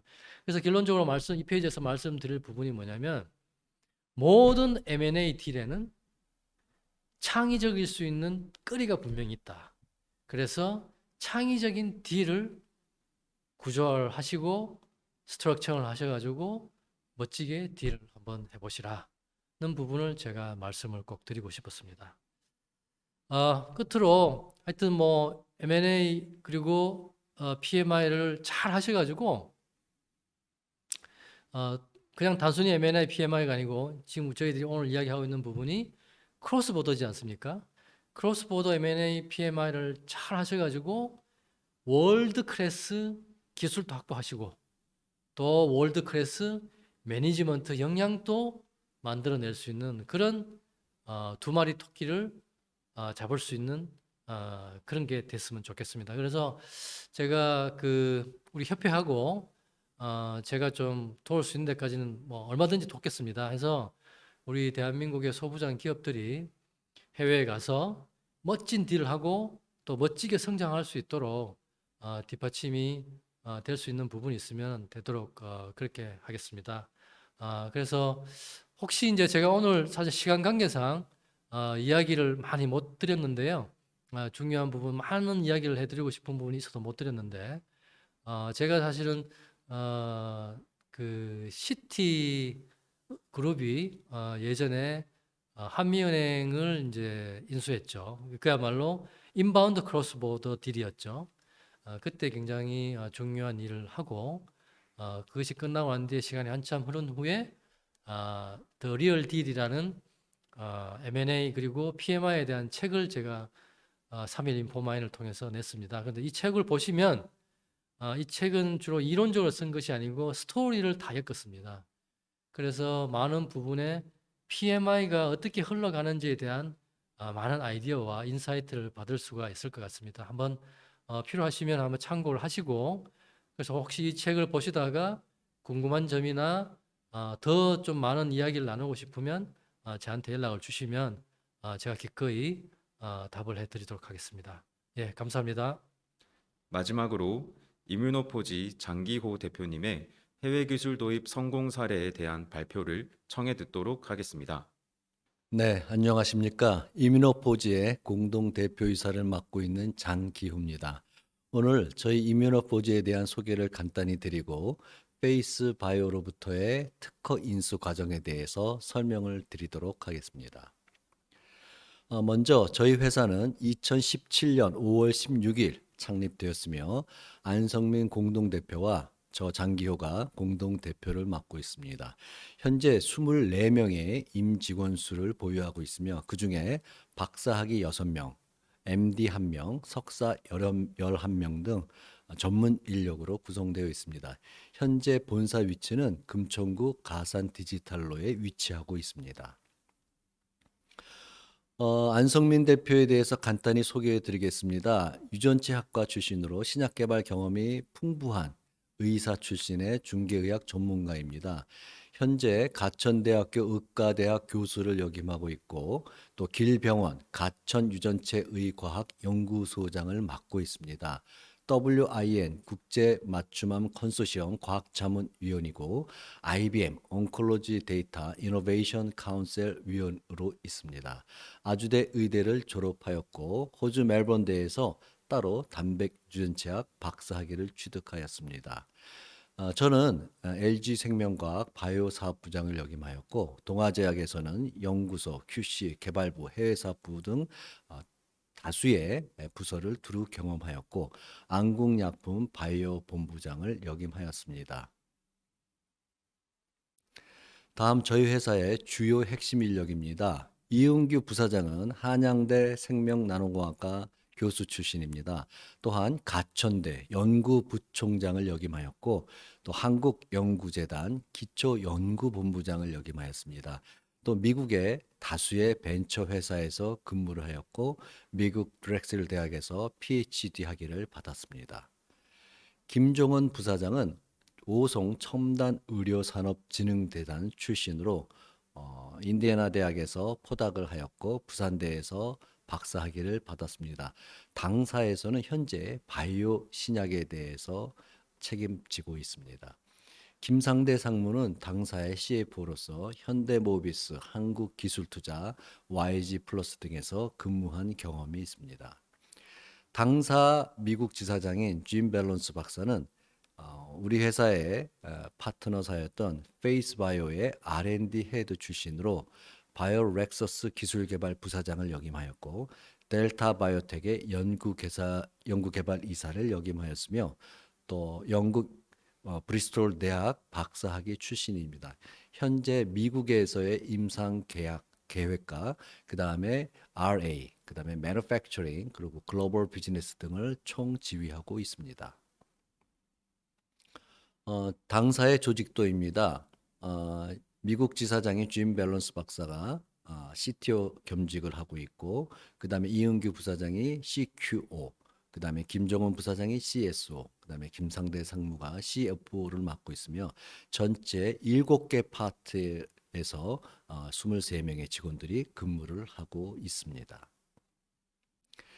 다음은 저희 회사 과학자문위원입니다. 먼저 야스다 신스케 교수입니다. 도쿄 의치과대학 교수로서 당사의 PM 동물 실험을 진두지휘하였고 도쿄 의치과대학은 세계에서도 이 분야에서 가장 유명한 대학입니다. 저희가 이분을 모시고 현재 동물 실험뿐만 아니라 여러 가지 실험들에 대해서 같이 공동 연구를 하고 있습니다.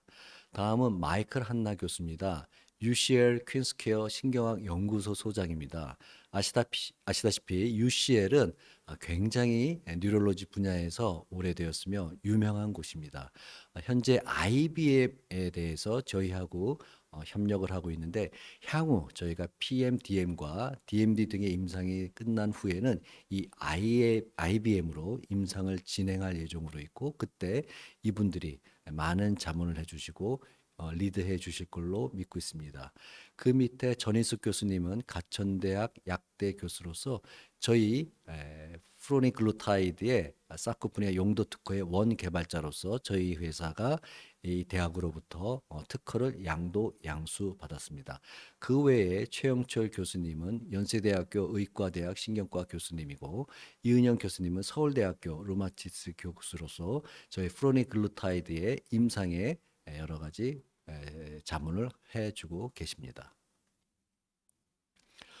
다음은 당사의 주요 파이프라인과 분야입니다. 먼저 당사는 ELP 플랫폼 기술을 확보하고 있습니다. 이를 통해서 프로니글루타이드와 펜지빕티딜의 임상 2상을 진행 중에 있으며 그 외에 1805, 1806 등을 개발하고 있습니다.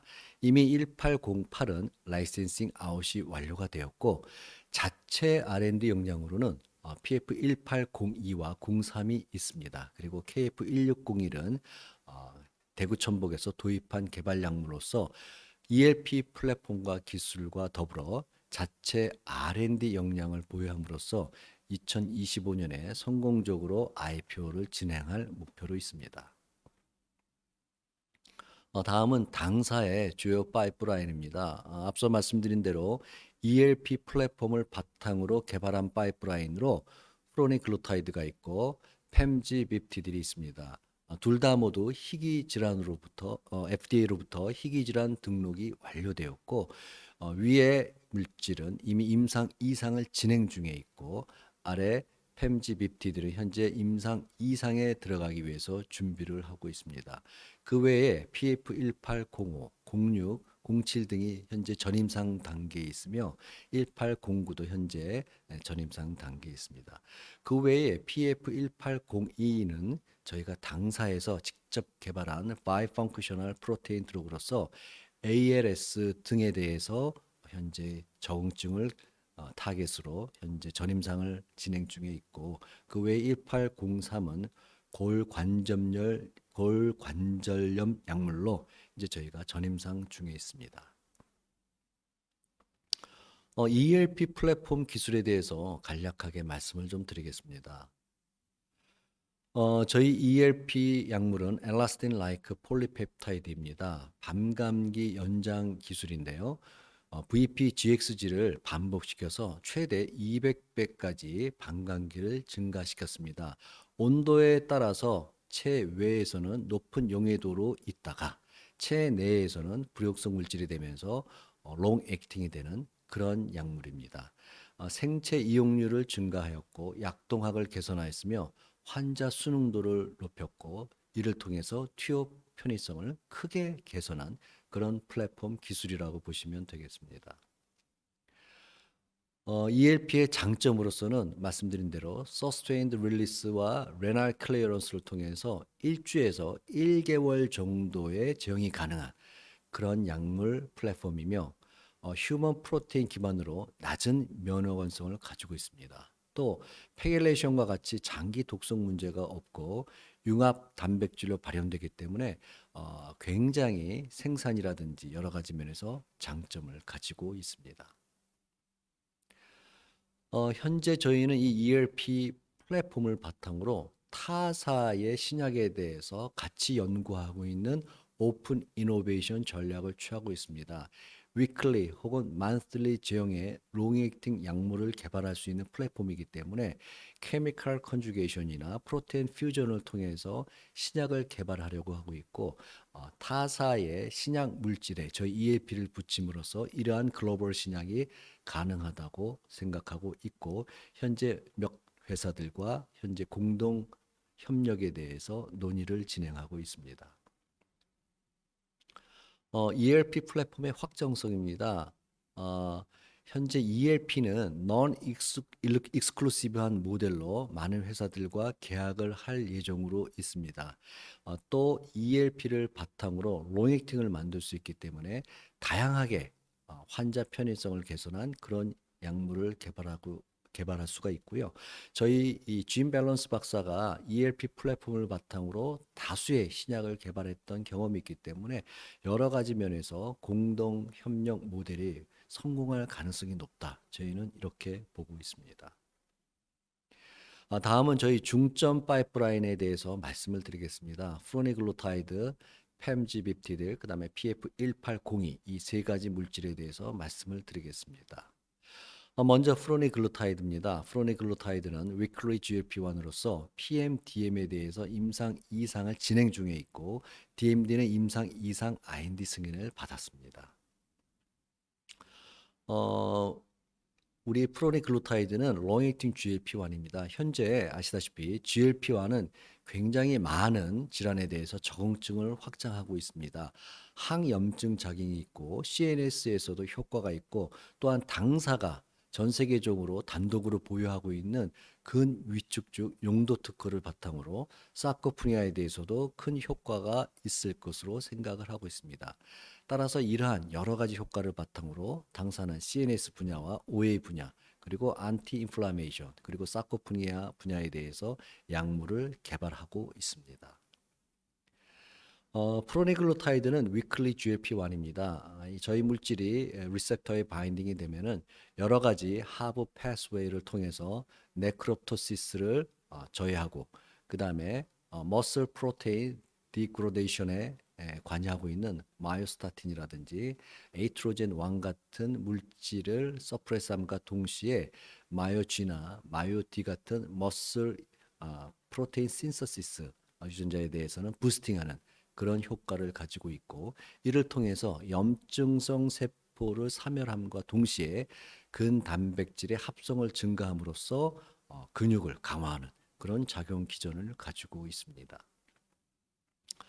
앞서 말씀드린 대로 저희 프로니글루타이드는 물질 특허뿐만 아니라 용도 특허를 가지고 있습니다.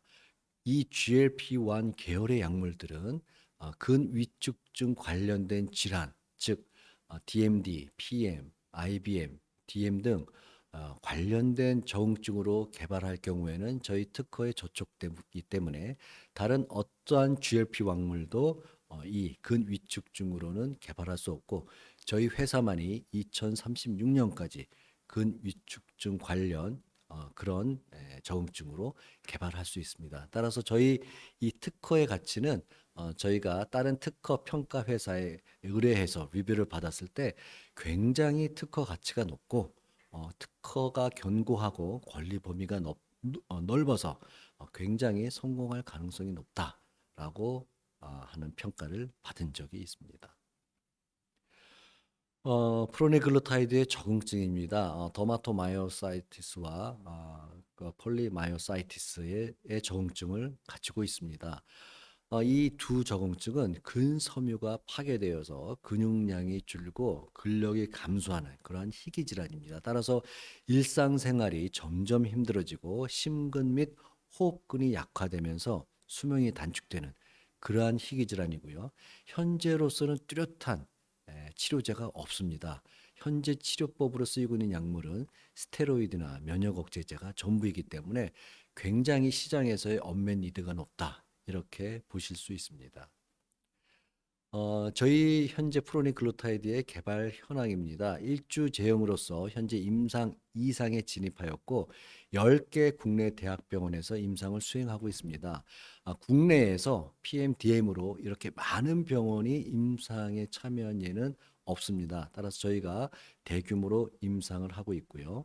이 약물은 이콜라이 기반의 프로테인이기 때문에 퓨전이라든지 여러 가지 CMC의 복잡성, 생산의 복잡성이 없는 아주 심플한 프로테인이다. 그래서 생산 원가가 아주 높다. 이렇게 보시면 되고요. 또 당사가 용도 특허를 가지고 있어서 2036년까지는 다른 어떠한 GLP-1도 개발할 수 없다.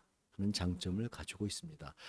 또 그 미국 FDA에 희귀의약품으로 지정이 되어 있기 때문에 조건부 허가라든지 뭐 여러 가지 측면에서 미국 FDA의 지원을 받을 수가 있습니다.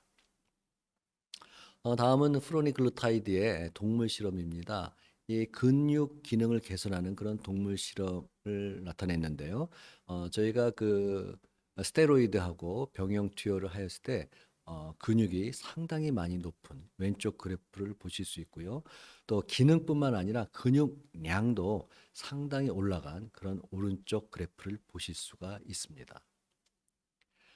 또 히스톨로지컬 스코어를 봤을 때 저희가 그 심각성을 나타내는 히스톨로지컬 스코어에 있어서 향후 저희가 스테로이드를 양을 줄이면서 병용 투여했을 때 상당히 좋은 수치로 떨어졌다라는 것을 보실 수가 있고요. 비장무게는 인플로메이션하고 상관이 있는데 저희 약물을 쳤을 때 이 부분도 상당히 개선되었다라는 결과를 오른쪽 그래프에서 보실 수가 있습니다. 저희 약물의 독창성입니다. 이제 앞서 말씀드린 대로 롱액팅 GLP-1이 굉장히 환자의 편의성을 높여줄 걸로 생각이 되고요. 이미 다른 적응증으로 임상 2상이 완료됐기 때문에 미국에서 임상 1상 이상의 결과를 보았을 때 상당히 안전하고 안정하다. 그리고 주일에 자가주사 편의성을 바탕으로 저희가 임상 2상만 성공을 한다면은 상당히 사업화가 빨리 될 수 있다. 라고 하는 그런 경쟁력을 가지고 있습니다. 다음은 햄지비티딜입니다. VPEC2 타겟 물질입니다. 적응증은 현재 DMD 카디오마이오패시, 즉 DMD 심근병증을 타겟으로 하고 있습니다. 아시다시피 DMD 환자들은 5세에서 7세에 이르렀을 때 굉장히 보행에 어려움을 느끼기 시작하다가 8세에서 11세가 되면은 근육의 로스가 생기고 이를 통해서 굉장히 일어서기도 힘든 상태가 됩니다. 그 이후에 10대 초반이 되었을 때는 휠체어 생활을 해야 될 정도로 상당히 보행이 어렵게 되고요. 그다음에 10대와 20대를 거치면서 여러 가지 심장 기능이라든지 이런 조직의 기능이 떨어지면서 사망에 이르는 아주 희귀 질환입니다. 이 DMD 환자들에 있어서 마지막 단계인 이 카디오마이오패스는 굉장히 사망과 직결되는 중요한 원인이기 때문에 현재로서는 약이 없어서 저희가 이 분야에 대한 약물을 개발하려고 하고 있습니다. 이 약물은 말씀드린 대로 V팩도 선택적 수용체입니다. 강력한 혈관 확장을 하고 있고요. 항염증과 항섬유화 기능을 가지고 있습니다. 비임상 연구에서는 DMD 카디오마이오패스에 대한 효과와 심부전, 그다음에 섬유증 등에 대해서 확인을 하였습니다. 그래서 우선 저희가 DMD 카디오마이오패스에 대한 개발을 하려고 하고 있고 향후에 섬유증 같이 조금 더 적응증을 확대해 나갈 그럴 예정으로 있습니다.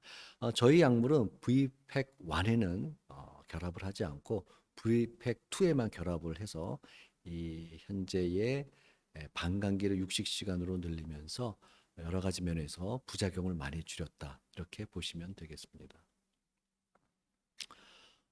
저희 그 약물의 DMD 마우스 모델에서의 실험 결과입니다. Fractional Area Change를 왼쪽 그래프가 보여주고 있는데요. 시간이 지날수록 점점 이 수치가 떨어짐으로써 심장의 수축력이 떨어집니다. 그래서 사망에 이르게 되는데 저희 약물 빨간색으로 되어 있는 왼쪽 그래프에서 저희 약물은 거의 떨어지지 않고 유지되는 것을 볼 수 있습니다. 그래서 저희의 약물이 심장 기능을 유지시키고 있다. 오른쪽 그래프는 fractional area chain입니다. 좌심실의 수축기 단면적하고 이완기의 단면적 차이가 바로 fractional area change인데요. 이 크기가 작아질수록 심장의 펌프질이 작아지기 때문에 점점 심장의 기능이 약해진다 이렇게 보면 되는데 저희 이 약물이 바로 이 fractional area change를 유지시켜 줌으로써 심장 기능을 보호하고 있고 이를 통해서 수명을 연장시키고 있다. 이렇게 보시면 되겠습니다. 이 약물의 혁신성입니다. 이 약물은 당연히 저희가 VPEC2에 대한 선택적인 기술로 특허를 가지고 있고요. 또 FDA로부터 당연히 희귀 의약품으로 지정을 받을 수가 있었습니다. ELP 플랫폼을 통해서 주 1회 피하 주사를 하고요. 이콜라이 생산을 통해서 생산 원가가 굉장히 낮다 하는 장점이 있고요. 이를 통해서 저희가 최초로 DMD 카디오마이오패시 쪽에서의 신약을 개발하겠다 하는 그런 야심찬 목표를 가지고 있습니다.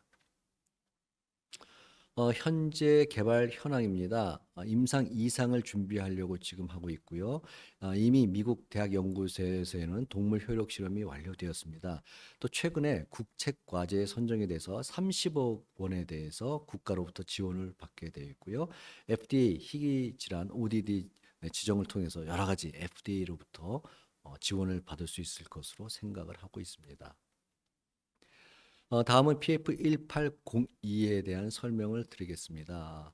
먼저 이 약물의 타겟 적응증입니다. 현재 저희는 ALS하고 파킨슨병을 타겟으로 개발을 하려고 하고 있습니다. 아시다시피 이제 파킨슨병은 뇌 내에서 도파민 세포의 손상으로 일어나고 있는데요.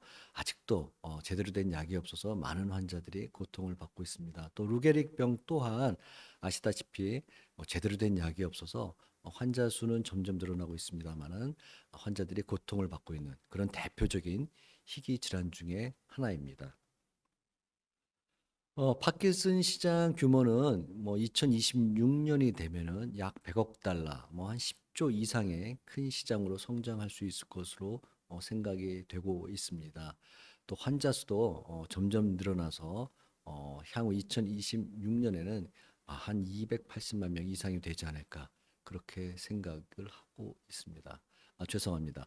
2026년에는 10,000명당 285명까지 환자 수가 늘어날 것으로 그렇게 보고 있습니다. 1802의 구조입니다. 가운데 FC를 통해서 반감기 연장을 하고 있고요. 위쪽에는 펩타이드 A를 붙여서 CNS에서의 신경 관련 효과를 나타내고 또 근육 관련 효과도 보일 수 있는 그런 타겟 물질을 붙이고 아래쪽에는 혈액 뇌 장벽 즉 BBB를 투과할 수 있는 그렇게 물질을 붙임으로써 뇌에 있는 BBB를 통과하여 효과를 나타낼 수 있는 그런 듀얼 펑크셔널한 약물로 2023년도에 특허를 출원하였기 때문에 특허는 2043년까지 이제 굉장히 오래 남았다 이렇게 보시면 되겠습니다. 그럼 이 약물이 얼마나 BBB를 통과하였느냐라는 것을 보기 위해서 저희가 펩타이드 X의 그 BBB 투과 침투에 대해서 실험을 하였고요. 형광을 붙여서 봤습니다. 왼쪽에처럼 이렇게 굉장히 그 빨갛게 빛이 나는 M008 물질인데요. 굉장히 브레인으로 많이 들어갔다라는 것을 보실 수 있고요. 오른쪽에 그 브레인 레이셔를 저희가 M001 1.0을 기준으로 하였을 때 2.57까지 늘어났다는 것을 보실 수 있습니다. 그래서 상당히 브레인에 많이 들어갔다. 그래서 굉장히 저희는 희망을 가지고 있고요. 그런데 이제 브레인에 들어갔는데 과연 이것이 혈관 안에 있는 것이냐 또 혈관 밖으로 잘 나왔느냐를 보기 위해서 저희가 투과율을 좀 또 체크를 했습니다. 형광 표시된 물질을 크레니얼 이미징 윈도우 마우스 모델에서 정맥 투여한 다음에 이제 시간별로 이미징을 하였습니다. 오른쪽을 보시면 이제 가운데 노구스 B가 저희 물질인데요. 30분에서는 이제 혈관 안에 잘 들어가 있는데 시간이 지날수록 혈관 안에 있던 것이 혈관 밖으로 BBB를 투과해서 혈관 밖으로 나와서 브레인에 분포하는 것을 보실 수가 있습니다. 아래 컨트롤에서는 계속 안에 머물러 있다가 없어졌죠. 그래서 저희 도즈 B에 보시는 대로 저희 약물이 BBB를 잘 투과해서 브레인으로 잘 침투됐다 하는 것을 보실 수가 있습니다. 다음은 저희가 뉴로머스큘러 정크션 신경구 접합부에 대한 실험을 하였습니다. 아래 이제 그래프를 보시면은 주황색 그 색깔의 바가 Fully Innovative NMJ입니다. 이것은 적절하게 증가하여야만 여러 가지 기능이 좋아지는 것이고요. 그다음에 이 회색으로 되어 있는 것은 Denervative NMJ입니다. 이것은 줄어들어야만이 여러 가지 면에서 신경의 기능이라든지 이런 것이 올라가는 것인데 저희 G2, G3, G4를 봤을 때 주황색의 Fully Innovative NMJ는 굉장히 늘어났고 그 다음에 회색의 Denervative NMJ는 굉장히 줄어든 것을 볼 수 있습니다. 그래서 이렇게 좋은 데이터가 나온 것을 우리 CRO가 그렇게 많이 본 적이 없다. 그래서 굉장히 고무적인 데이터다라고 얘기를 해서 저희들도 이 데이터에 대해서는 굉장히 크게 기대를 하고 있습니다. 현재 PF1802는 특허 출원을 완료해서 계속해서 추가적인 효력 실험과 그다음에 비임상 톡스를 시작할 예정으로 있고요. 2027년까지는 임상 1상에 들어갈 목표를 하고 있습니다. 다음은 저희 회사의 국책 과제 수주 현황하고 IPO 플랜을 말씀드리겠습니다. 저희 회사는 그동안 총 155억 원의 정부 정책 지원금을 받았습니다. 총 5개의 파이프라인을 통해서 받았기 때문에 꼭 한두 파이프라인에 집중되지 않았고 많은 프로젝트에 걸쳐서 받았기 때문에 저희 회사의 개발 역량이 뛰어나다. 그리고 저희 회사의 개발 그 프로세스가 글로벌 스탠다드에 잘 맞고 있다라는 것을 아실 수가 있습니다. 다음은 저희 IPO 계획입니다. 내년 상반기 늦어도 1, 2분기에는 저희가 그 시리즈 C를 완료하고요. 그다음에 현재 논의 중에 있는 ERP 플랫폼에 대해서는 계약을 한 건 완료를 할 예정으로 있고 또 내년 중에 또 그 추가적으로 글로벌 계약을 해서 저희가 내년 하반기에는 기술성 평가를 신청하고 이를 바탕으로 2025년에 저희가 상장을 할 목표로 있습니다.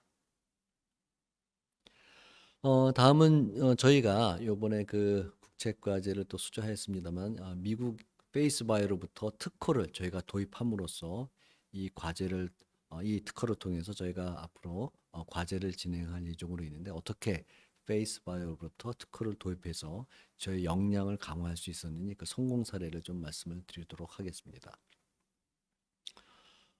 먼저 페이스바이오라고 하는 회사를 좀 말씀을 드리겠습니다. 이 회사는 이제 올 초에 사실은 그 회사는 이제 없어졌습니다. 뱅크럽시가 돼서 없어졌는데 여러 가지 이유가 있었습니다만은 이 회사는 ELP 기술을 듀크 대학으로부터 도입을 해서 펜지비티드 저희가 그 개발하고 있는 펜지비타디 물질과 더불어 벤프라시맙 그리고 또 다른 물질들을 계속해서 개발을 하고 있었습니다. 그리고 그 중에 2개의 물질은 임상 2상이 완료되거나 진행하고 있어서 굉장히 레이트 스테이지 클리니컬 스터디에 있는 그러한 회사였습니다만은 이 회사의 그 물질 2가지 외에 기대하고 있던 이런 물질들이 개발하고 있던 그 와중에 저희가 뒷페이지를 먼저 보여드리겠습니다만 2022년 10월 달에 미국의 파산 법원에 신청을 하게 되는데요. 그 이유는 어떤 한 회사로부터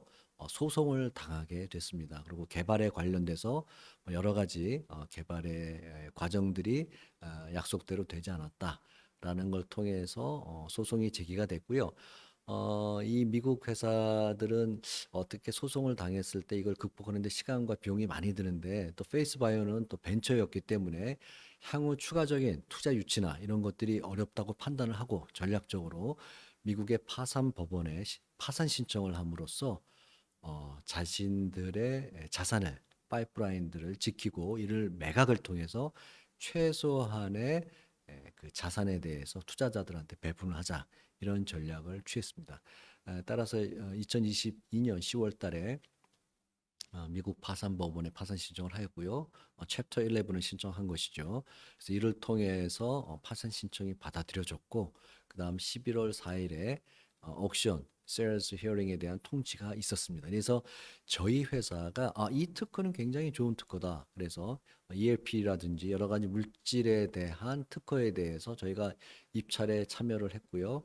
이 입찰을 통해서 저희가 이 많은 물질들을 낙찰을 받았습니다. 이를 통해서 저희가 PF 1804 그리고 ELP 플랫폼 PF 1805, 06 이런 것들에 대해서 도입을 할 수 있게 되었습니다. 앞에 보시는 이런 물질들 중에서 팸GBT들하고 그다음에 저희가 1805, 06 이런 것들을 도입을 할 수가 있게 되었고요.